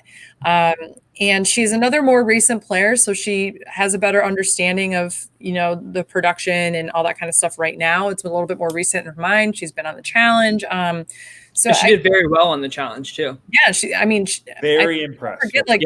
She's a good physical player too. Like I think a lot of people like really underestimate that, but she can win comps. No, Beth, I want to harp on something you just said. You said that she played in the more recent season, and so she's a little more inept than that. Here's I'm going to tell you what I think CBS should do. Sure. And then tell you what CBS is going to do. Of course. If CBS was smart with this Big Brother 22 All-Star cast, we would have a BB10 type season with very little twists and straight up gameplay. Like this is the cast, they're the all-stars.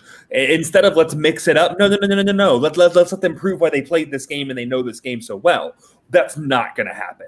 And so there is going to be some 15,000 things in the kitchen sink at them. There's going to be something that I feel makes this a game that is not a regular Big Brother game. A la Battle of the Block, a la something that completely changes the strategy and not just like here's a power twist that happens here and there. I think there's going to be a game-changing twist of some sort. And that's why I don't give the newer play as much as the older. I do think this is going to be a completely different format of Big Brother. Sure. Somebody shared a hypothetical first week twist leak with us on my stream. If you guys are curious, I don't know if there's any validity to it or not, but the more I thought about it, the more I'm like, man, if they had to pick a twist, I don't hate this one. The idea was like 3 separate people will win HOH and each nominate one person, and then veto will remove one person. So really it eliminates the possibility of the back door. But the thing I like about it is that it would force you, like, if three people are not putting people up, you really have to be good with everybody. You know what I mean? You can't just form a majority and then shit on the minority, because one of those people has a really good chance of winning an HOH. And if you're like the most hated person for any one person, you're in trouble. So I don't know, man. I don't know if it's true, and I don't even know how I'd feel about it, but I feel like that encourages just a big alliance. Like a bomb squad. Well, that's what every twist ends up doing, right? Like, that's how it all ends up. My problem with that theory is today's press release of this move-in competition. I think this move-in competition is going to have some overall weight on the game more than anything, and that doesn't line up with that twist. And to me, it's too basic, if that makes sense. Like, we've seen double HOH. Yeah. We've seen you're right.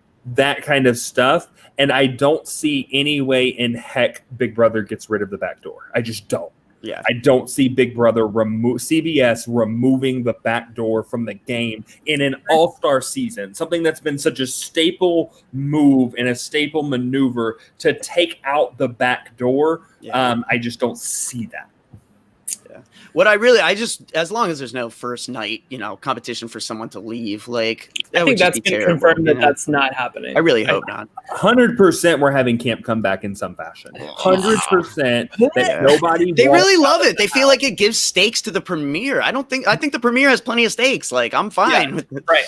Nobody needs to leave and not get a chance to play. Nobody's leaving the house until week 4. 100%. There's no way that they are doing this season and putting these big names with the fear of Danielle Donato going out week 1 and not staying in that house for 4 She's weeks. like, give me that golden key again, please. Yeah. Especially if I was promised by production that I would never leave the house, even if I were to be. They really are giving these 40K stipends, like is rumored too. Like, are you going to give that to somebody and then like get rid of them in 2 hours? Like, that is crazy.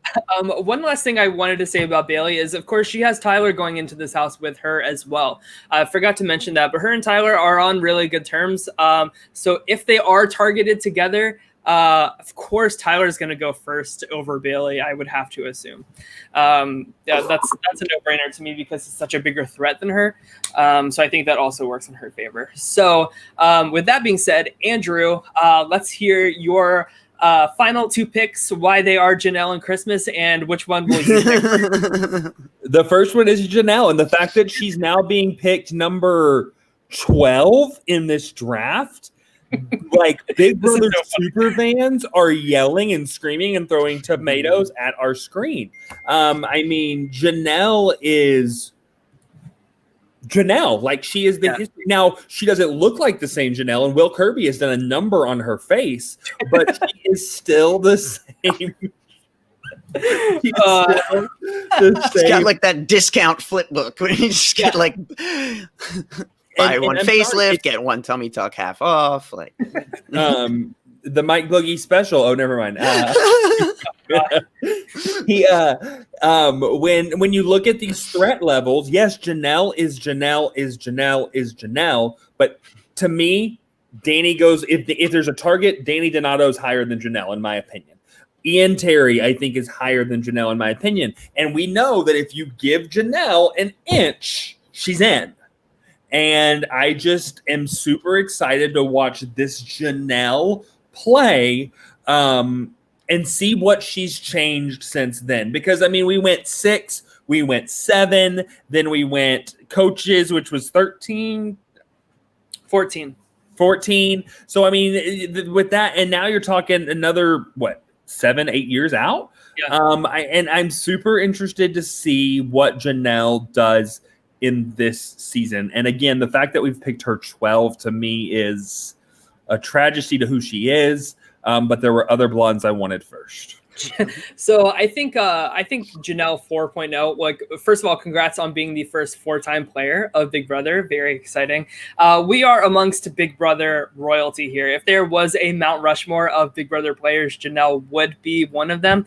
And I actually think she's going to do very well this season, which is maybe like wishful thinking on my part. But she has Kaysar there to really help her out strategically, where she kind of isn't the best. He really keeps her sane. They are such good allies. Like, their bond is pretty pretty strong, except if you're playing in a brand steal simulation. And I think that she's really going to, her and Danielle, I think, are really going to align here because they are the veto queens of Big Brother, and they realize like they have to work together. Janelle's thorn in her side in Big Brother 7 was Danielle Reyes the entire time, and she saw like how that really gave her like such an uphill battle the entire season with somebody like directly targeting her. And I think that she's learned from that mistake, and she's going to want those people coming and playing with her instead of against her. Yeah, I'm very excited to see Janelle play again. Alex, what do you think? I think it'll be interesting, and I mean the one thing I do like about Janelle is that she always plays hard. You know what I mean? Like she's there to win, and unapologetically so, and I appreciate that about her. I mean, is she the first person I would pick to play 4 times? Not necessarily. You know what I mean? And I do feel like it's hard for me to see how she does much better than like the season 6, season 7. Like to win that many comps and still finish 3rd. Like it's hard for me to see how she pushes through that glass ceiling if she's able to. But I would love to see it. I mean, I'd love to see her adapt and add a strategic gear to her game. I think that'd be great. Who would be your 4-time player pick? Yeah, I mean, see, that's the thing, right? It's like there's so many people I'd rather see play a 2nd time maybe than Janelle a 4th, but I'm also not like mad at it, right? You know what I mean? Like, because like there's not really other options out there that are, yeah. But Beth, I know you haven't seen Janelle's seasons, but I'm sure you've heard like the reputation that Janelle has, right? Oh, you're muted. That's weird because your mic isn't muted, but we can't hear you. Oh, it's because I had been typing and I didn't want it to come on the camera. Okay. You're good. So I haven't seen her seasons. I haven't, but I have seen a lot of clips of her. I obviously know who she is. I am also surprised she's getting chosen so late. That was who I was thinking of with my head, was to choose Janelle. But for me, I was like, am I really going to choose 3 people in a row who I have not seen their gameplay and just draft them? Or should I go for somebody I have seen? My worry with her, I saw this in the chat. I don't know the validity of this, but I'm trusting the chat a little bit more. A lot of people are saying Janelle's not one to work with women. So our grand plans of this women's alliance, is that actually something that she'll follow through with, or will she be closer, more closely aligned with the guys? I mean, will Janelle and Nicole have a I Hate Women alliance together? I mean, though, and so I think we have these grand plans of what could potentially happen and what we would like to see, but that doesn't necessarily always mean that that's obviously what's going to happen. We know that. I mean, we just did this with Survivor and all that kind of fun stuff. I have a feeling that if they're going to go after people who really pose a threat at ruining your chances of getting further in the game, she's going to be close to the top of that list. If she can win vetoes, you're going to want to get rid of her. If she can win HOHs and you're not on her good side, you need to get rid of her. So I don't really know where she's going to go. I think that she's a really solid pick. I'm with Andrew. I still can't believe that she got picked not last, but far into the. I think it's because her reputation precedes her. Is that like it's just impossible to see a scenario where Janelle gets all the way to the end of this game. But I would love to see it. And also, fun fact: my tweet was featured on her eviction episode in Big Brother 14, and so many Big Brother fans tweeted at me saying all kinds of shit. They hated what I had to say, but say love you. It was the same thing with me when I was praising Steve Moses. I was like, yay! Andrew, so let's hear your last pick.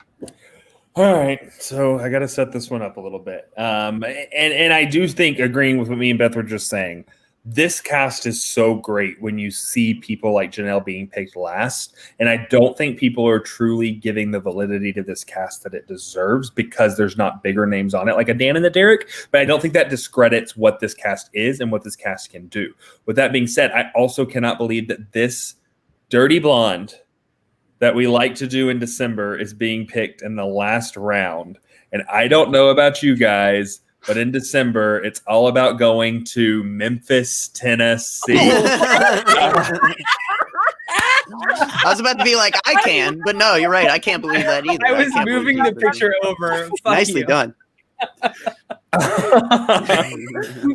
Again, Memphis going in the last round, I think is a little discredit to Memphis in the game he played in his season of Big Brother 10. I think that he played a great game. I just think that he was sitting next to somebody who played a hell of a lot better. And so I'm super excited to see Memphis back. I'm still not 100% that Memphis is back, but I'm super pumped to see that.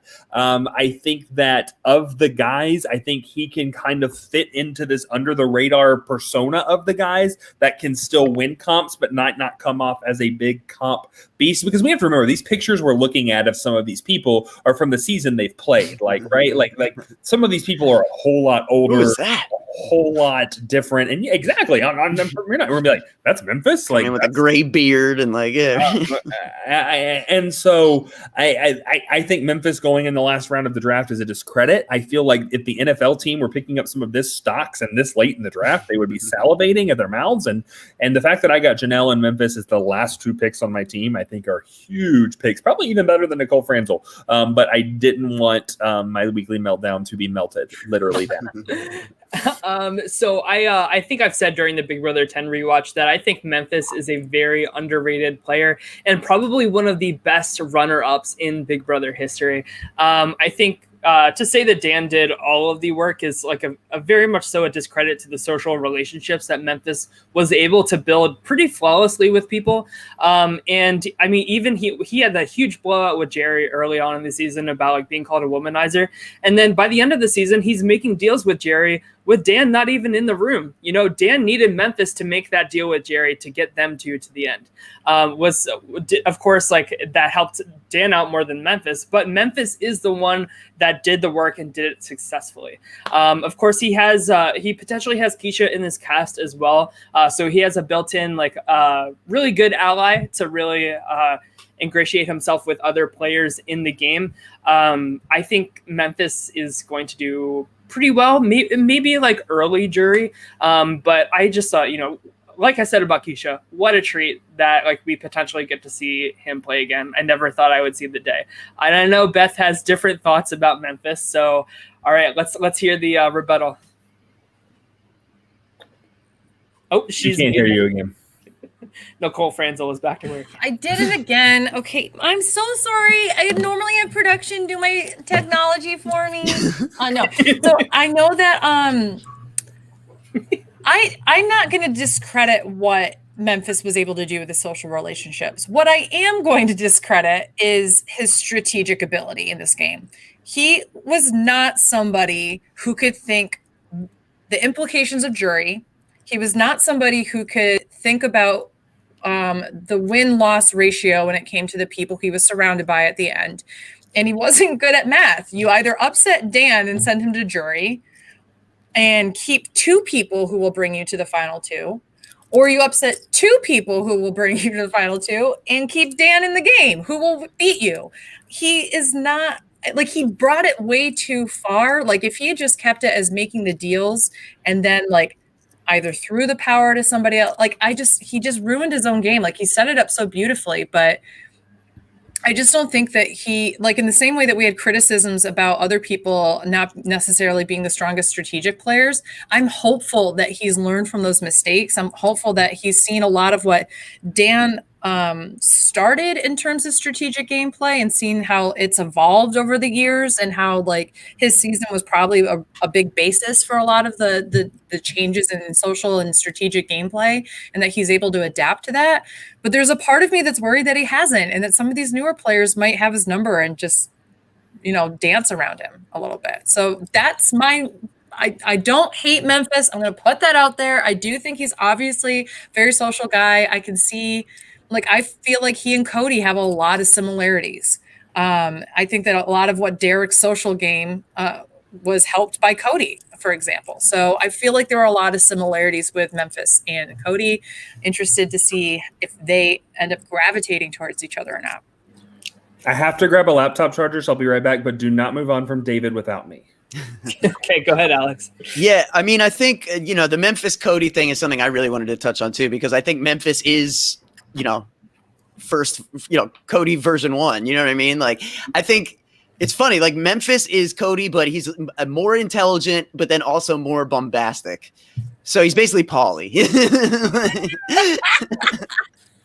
But like, I mean, I do think that like it's going to be interesting to see him, and I do feel like he still talks to Dan a lot, and I feel like Ian probably got a lot of notes from Dan before playing, but Memphis probably got more notes from Dan than anybody, I would guess, because Memphis is probably like, hey, what's been going on with this show since I've been away? You know what I mean? And Dan probably like, I wouldn't be surprised if they had like multiple. Of course, I could be wrong. They didn't do anything, because Memphis isn't that worried about it. Who knows? I mean, that's the thing. He's kind of a ringer, right? Like he's been removed from this for so long that we don't really know what to expect.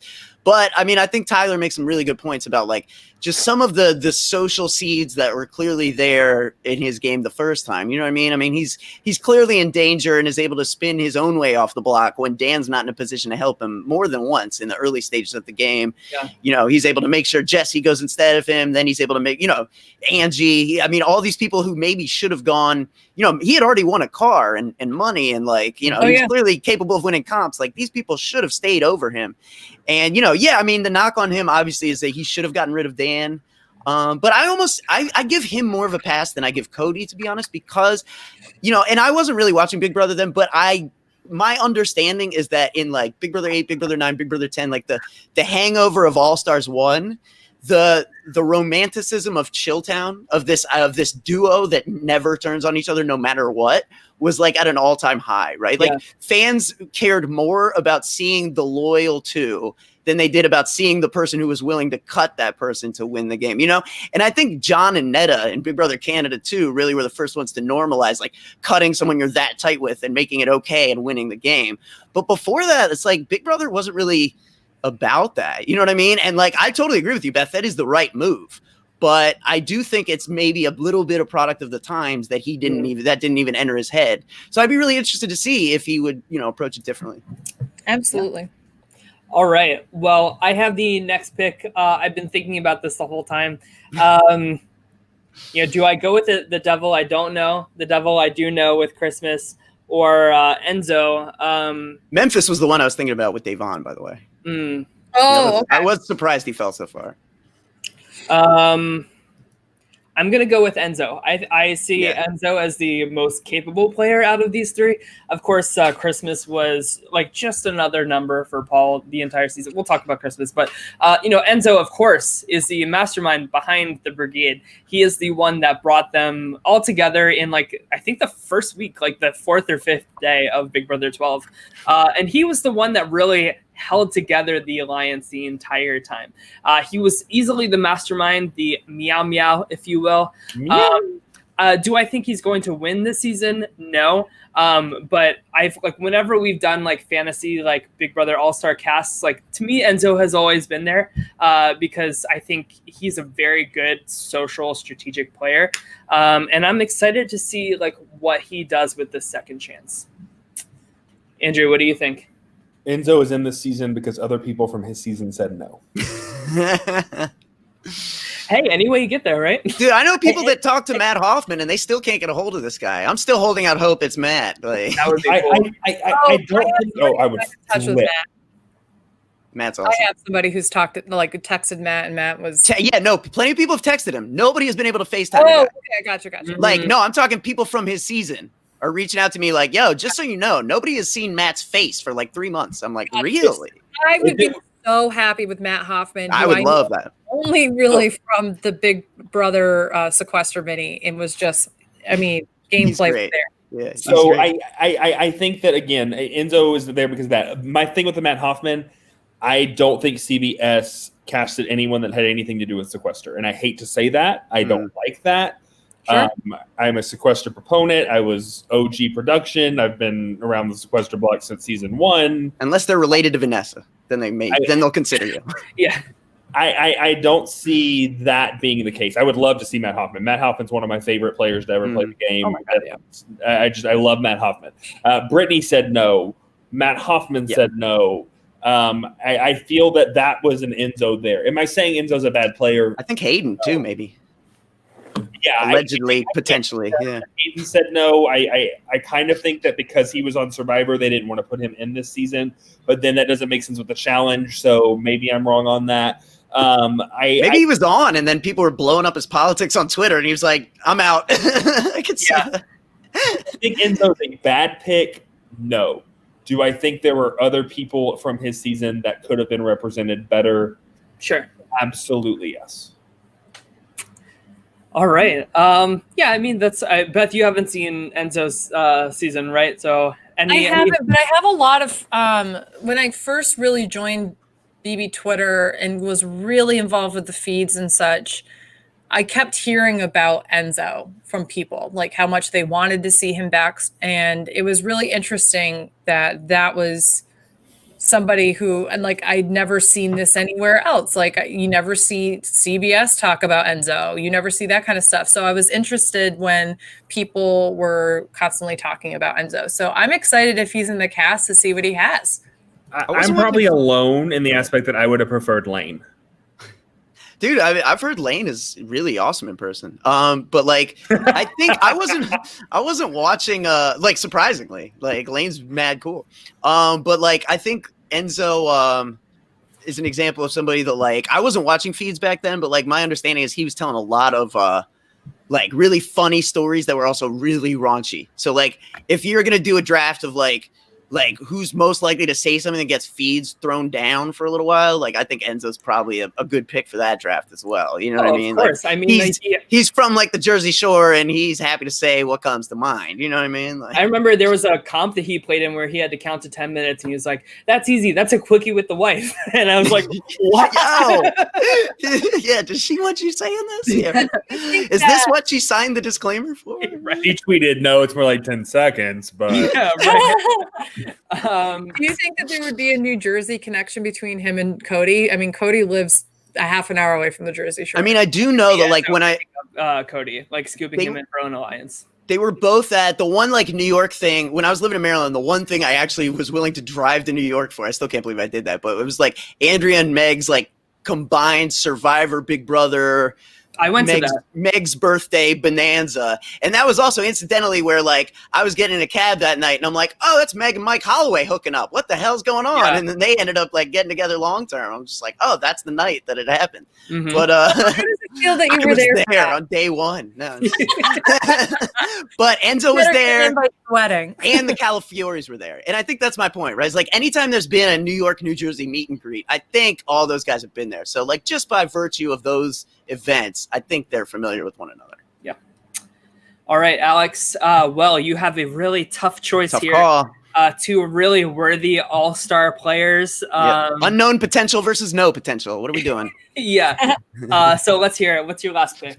I got to take David. I've seen nothing from David. I didn't even watch last season. So I don't know what David's capable of, but I know what Christmas is capable of, and I don't like anything I see. I'm just not impressed. She can win a sprinting comp, that's for sure.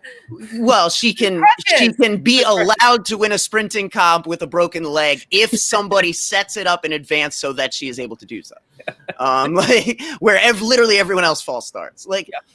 I mean, someone like Paul and the way he played that season, the way he just manipulated her, like what a gift. Like anybody who ended up in that spot in his alliance was going to go far. And they could have just been a bottle of ketchup. You know what I mean? They could have been an inanimate object. Christmas would have finished exactly the same. I mean, She basically was an inanimate object. She couldn't move. You know what I mean? Like, I mean, the fact that she was even able to like cast a vote from a hospital, like that was also messy.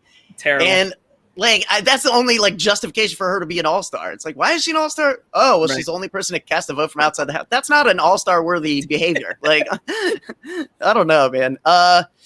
You know, I took David though. Why am I talking about Christmas? But again, the reason is I haven't watched David. I know nothing about David. I'll still take that before what I know about Christmas. Oh, okay. I did turn out. You're good. I had a moment. Okay, I really do. I know that he's not an all-star. I think David has incredible potential. I think that he was one of the few people when you watched BB21, when he was in the house for more than 5 minutes, who immediately came into the house after being sequestered after the game for 2 weeks, walked in and had everybody's number immediately. He had good intuition. He was able to immediately go, oh, cool, these guys over here are pretty much just racist. So I know how to handle that and make them feel like what they're saying is okay. Yeah. And do things that validate their behavior so they don't feel like David is awful. David had it set up pretty well that if he'd come back in the comeback challenge, in the buyback challenge, I think he would have done pretty well in the game. He would not have been the first one out again. He had a lot of relationships there set up for himself. I think that David's a great, great person to have here. If he is voted out first again, I mean, I don't know. That's my biggest fear, really, is, I mean, you know, we saw it in Survivor, and obviously the fact they put Francesca back with Philip again, and those two are like oil and water and absolutely cannot mix, was like, you know, stacking the deck a little bit for that to happen. But there probably is I mean, nobody wants to be the first person out on an All-Star season. Nobody. I mean, I know how badly that's true because I remember, you know, like Vitas didn't even like stay for the trip. He was voted out first on an All-Star season. He was like, screw this, I'm done. Keep your stipend. I'm going home. You know what I mean? Yeah. Like he was there to go far. And the fact that he was out first really, like, he's like, all right, well, I'm not playing the game then. I'm not going to jump through all the hoops. You know what I mean? So nobody wants to be that person. And when nobody wants to be that person, sometimes the easiest thing to do is just put it on the person everyone agrees can handle it for whatever reason. You know what I mean? So I do worry about that with him. My only take on David is, do these All-Stars really want to reward a previous first boot as the winner of an All-Star season? I probably think not. But Andrew, I know you've been like clamoring for this take, so I'm going to give you the floor. I want to hear what you have to say. I don't think David's on the cast. I think Josh is still there. And I'm going to get into still more on David here in a second. Casey has been present since she was supposedly booted. We still haven't seen anything from Josh. Correct me if I'm wrong on that. I think that the Casey rumor came out. I think Josh had been known to have been hanging out with Casey, so Josh was watched a little more closely. I think if he tested negative today, he's still in the game. All that being said, if David is in this cast, I have a lot of problems. And this is not to discredit David in any way. Beth, I agree 100%. His intuition was on point. He has the potential to be a great player. But if he's in this game as a first boot, it's because he had the twist that he did. If Brian Hart had that twist, he would be sitting here right now. If Cameron had that twist, he would be sitting here right now. If Glenn or Jody, no, I'm just kidding on those two. But because he was given the opportunity to play 4 more weeks after he was evicted from the game is the only reason he would be sitting here and got the chance to prove that intuition. And so just like we say that people are twist screwed, the twist is what would necessarily maybe put him on the All-Star cast. I have a lot of problems as David walks through that door on Wednesday night, and this is truly an All-Star game. You give me the word redemption in that instead of All-Stars, I'm cool with it, but it's been branded as All-Stars, and if a first boot walks through that door, the only reason he's there is because CBS had a camp comeback twist, and if that camp comeback twist would have been there for any other first boot, they would be there tonight. It has nothing to do with his gameplay and everything to do with the twist, and I have a problem with a twist granting you an All-Star status. So I think redemption is a good word, Andrew, to talk about David, because I think this is more redemption for production. They had a lot of ugliness with like racism and stuff last season. And I think they're trying to put a Band-Aid over that instead of like really addressing the problems with casting in the first place of putting these people on a platform. So I think that that's probably one of their main motives for having him on this cast. In terms of name 15 other people that could have filled that same spot though. Well, regarding your thing about Josh, I think we haven't seen him on social media because unlike Casey, who like doesn't really care about anything, like she's just so like carefree, whatever. I don't care how people like view me, see me. I think Josh is somebody that could really get butthurt over like getting kicked from an All-Stars cast, and I think it would really hurt his ego. And I could see him like being like, I can't deal with social media. I'm like way too upset. I you know what I mean? Like I see him taking that very personally, unlike Casey, which is why I think there's like different levels of social media interaction. Definitely, though, if Andrew's right and David is instead Josh, then I should have drafted Christmas. That was a mistake. For sure. Yeah, true. Okay, Beth. So, you have a lot of all-stars left to be picked here. So let's hear who you should pick here. A wide array of Christmas. As a surprise, I am really excited I can't believe you guys waited until the last to choose Danielle Reyes, but here we are. I'm excited to see what she has. No, listen, Christmas was not a good player. We've new. Paul ran her game. She did anything for Paul because she had a crush on him. And that's true. However, I am going to be interested to see how she plays the game without being injured. She's going to be one of the most physical people there, I'm assuming. Mm-hmm. I am interested to see. I mean, she did get third place, so there's something to say about that, I guess. Is that Haley in the chat? Look at that. Hey, Haley. How's it going? Wait, what? Hey, Haley. What's up? There you go. You found it. You found it. Cool. My Houston girl. Haley was in this cast. Cool. I said this from the get-go that I really would love to see Haley on here. She'd have been my first pick. And Haley is a big fan. You know what I mean? Like, I'm all about letting fans get, like, if somebody's coming back, I want to see the people that love this, that are passionate about this, that are into this the way I am, you know? Do you want to hear a secret Andrew story confession real quick? Oh, go for it. You know how couples have their lists? Haley's on my list. Okay. Well, I would have never guessed based on your picks here. Haley, you need to run, girl. Run far away. And Haley's left the chat. And she lives in Houston. Haley, move quick.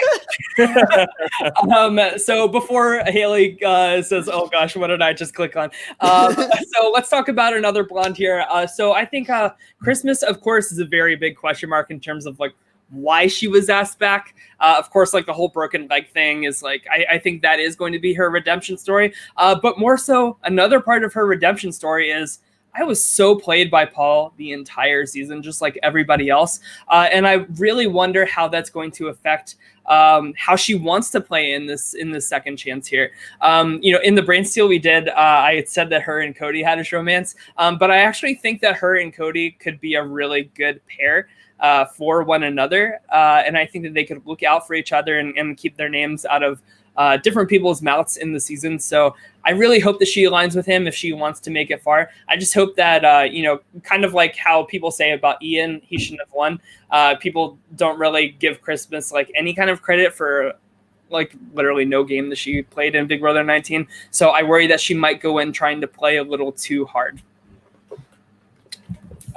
Again, and the more you talk, Tyler, and the more everyone talks, this so could have been Big Brother redemption story. Like that could have been the title of this season because Christmas came off as this big physical threat that she didn't get to show out. When we talk about potential and you talk about David Alexander's potential, or David, I feel like Christmas's potential is there. We didn't see it because the crutches. We didn't see it because of Paul.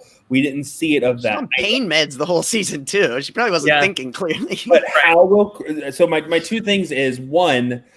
Christmas was one of my early picks to do really well in her season. Like preseason, she was my winner pick.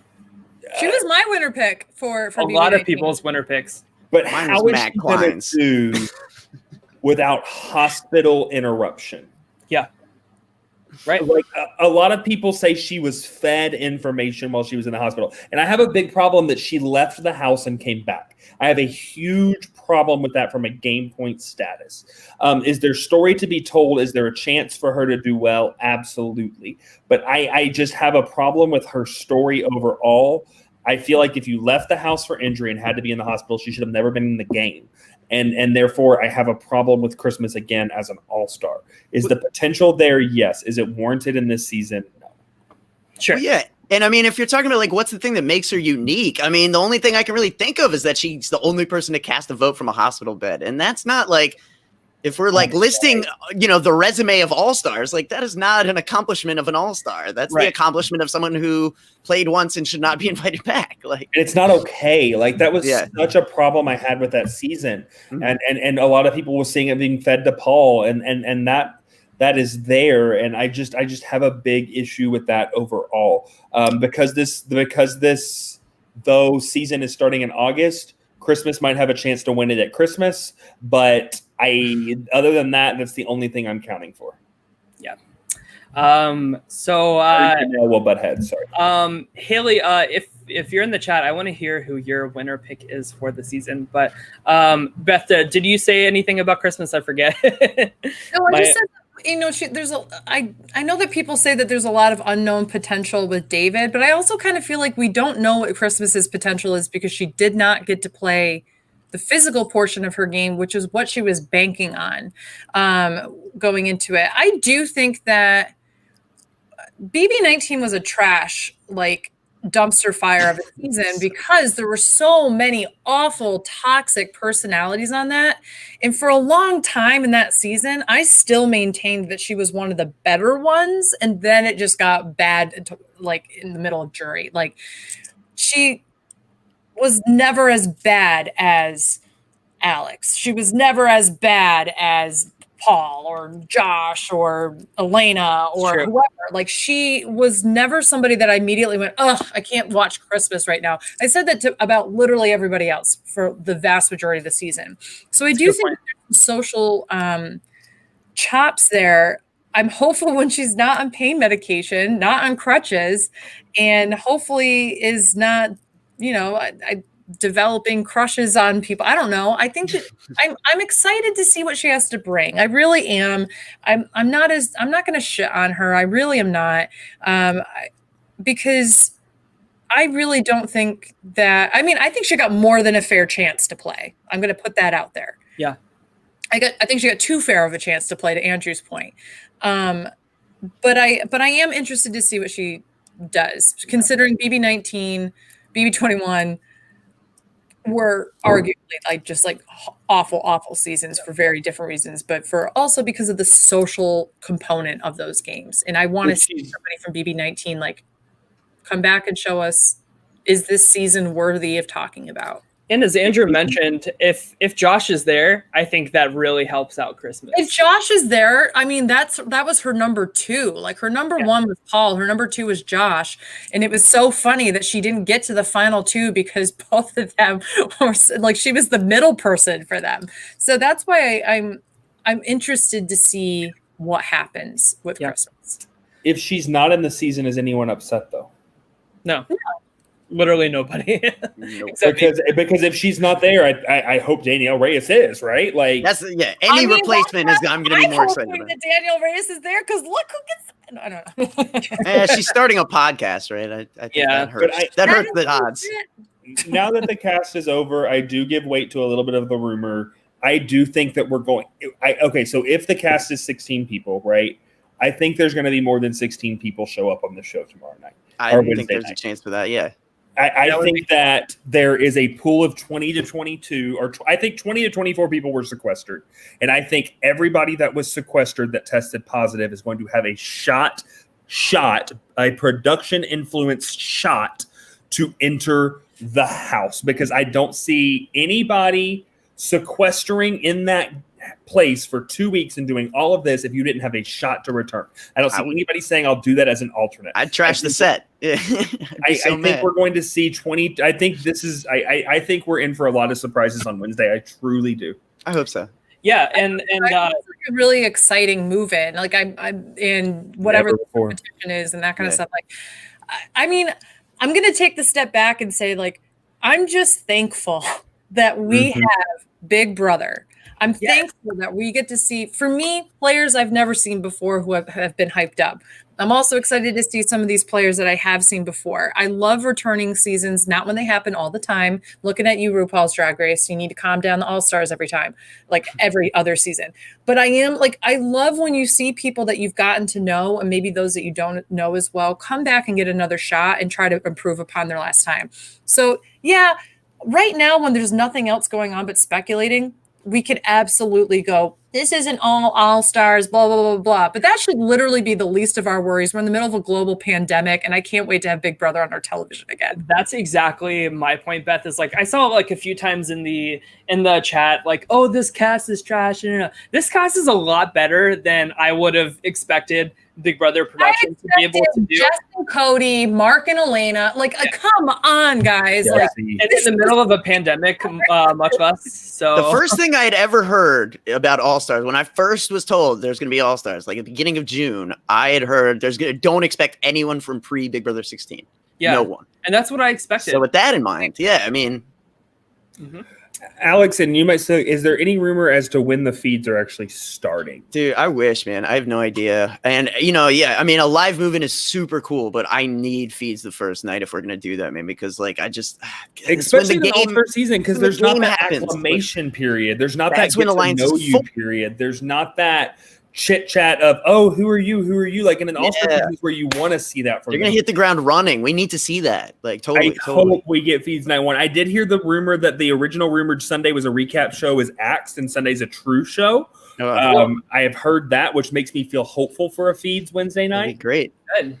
There's no show Thursday, right? No. It's just Wednesday and then Sunday. Yeah. Okay. And then Thursday. And then they start the normal rotation. Got it. So I want to hear you guys is of course, now that we've done the draft, and I have Allison's winner pick, which I will say very last. But I want to just go down the line, the four of us, and say our official winner pick. And I will start. There's no way I can't pick this person because she's my absolute favorite. Give me Danielle Donato for the win of Big Brother 22. Beth, who is your winner pick? This is really hard. If I don't choose Nicole, I feel like I can't do this voice the entire time for the rest of the season. So no, I'm just kidding. I'm not going to choose Nicole. Really, you're welcome.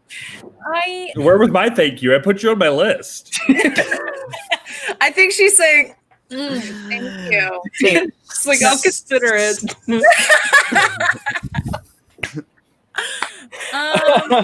Go ahead, Beth. This is really difficult, obviously. I'm going to go with... You're the first pick of the whole draft. It's not that person? No. Okay. No. I'm just messing with you. I know. I think I'm going to go for Keesha. All right. Good pick. Fresh Andrew. in the mind. Yes, yeah, exactly. Andrew, who's your winner pick? And why is it Josh Martinez? Liz Nolan. Liz Nolan. I really have a hard time with this because I can see a case for if this is the 16, any of these 16 people winning this game, and I truly mean that. Any of them could potentially win. If I had to pick a winner right now, I'm gonna go Davon. All right. Before Alex picks his winner pick, I just want to say Haley has her final 5 picked out, but she'll spill after we get an official cast. Haley, reach out to me. Haley, reach out to me on Twitter at @TLions. We would love to have you on as a guest if you want to chat with us at any point during the season. I won't be allowed on that episode, though. Yeah, Andrew will watch from afar. We will make sure he doesn't even know that you're on. We'll make sure his wife takes him out for a nice date. It's going to be great. That's funny. She said, haha, I missed the list, Andrew. Haley, I'm a Houston boy. Let's go. So Alex Kidwell, let's hear it. After all the speculation all season long, you've been at the helm of all of these rumors and all of these linking information. So yeah, I feel like this is like the 3rd season since I found out that there was All Stars. I feel like it's been 3 years. Man, I'm just going to go with the person I picked first because I really do think Kevin is a very, very solid option if he gets to play again. And and he's the person I'm most excited to see play again if this was the cast. So I just, for all the reasons, I think I got to take Kevin. All righty. So there you have it. I picked Danny. Beth picked Keesha. Andrew picked Davon. And Alex picked Kevin. I can't believe I got all that straight. And Allison, her winner pick, is, drumroll, Memphis Garrett. Yep. Makes sense. Shocker, right? All right. Well, guys, Room for Memphis. with that being said, this is our last show before the Big Brother 22 premiere. So thank you guys all for tuning in. We had a lot of people viewing us tonight and in the chat. So thank you guys for commenting with us and everything. Leave us a comment below telling us who you think is the winner of Big Brother 22. Can't wait to revisit that after the season's over and see who was right, who was wrong, and how early Tyler Crispin gets booted from the show. Can't wait for that. So subscribe to us on YouTube, Apple Podcasts as well, Spotify podcasts. Thanks again, Andrew and Alex, for guesting here with us. Always have a good time talking with you guys. And you can find me on Twitter at TLions. You can find Beth on Twitter and Twitch at AugustaWind11. Andrew, you are new to Twitter, so let's hear your plug for your Twitter. You can find me at AJ Gibson 0418. I finally am back on Twitter. I will be tweeting all season. And if I am correct, Tyler, we will be back Wednesday night, correct? Yes. Yeah, you will be with us on Wednesday. And Alex, I can't wait. Alex, where can we find you? I'm on Twitter at Alex Kidwell, and then I just today launched my Twitch channel. I'm gonna try to get that synced up to more places, and maybe at some point we'll get an audio version on iTunes or something. But my plan moving forward is to do live watch parties on Twitch. So anyone who is stuck at home like I am right now and can't enjoy their favorite show with a group of friends, come hang out. We'll have a little watch party. We'll talk during the commercials. It'll be a good time. I volunteer as tribute for some point during the season. Oh, hell yeah, man. I'm going to, there's 3 episodes a week. I'm going to need so many guests. Please be available for me. I would love it. Perfect. Awesome. Well, with that, everybody, please stay safe, wear a mask, and we will see you guys on Wednesday after the premiere. Talk to you guys later. Bye.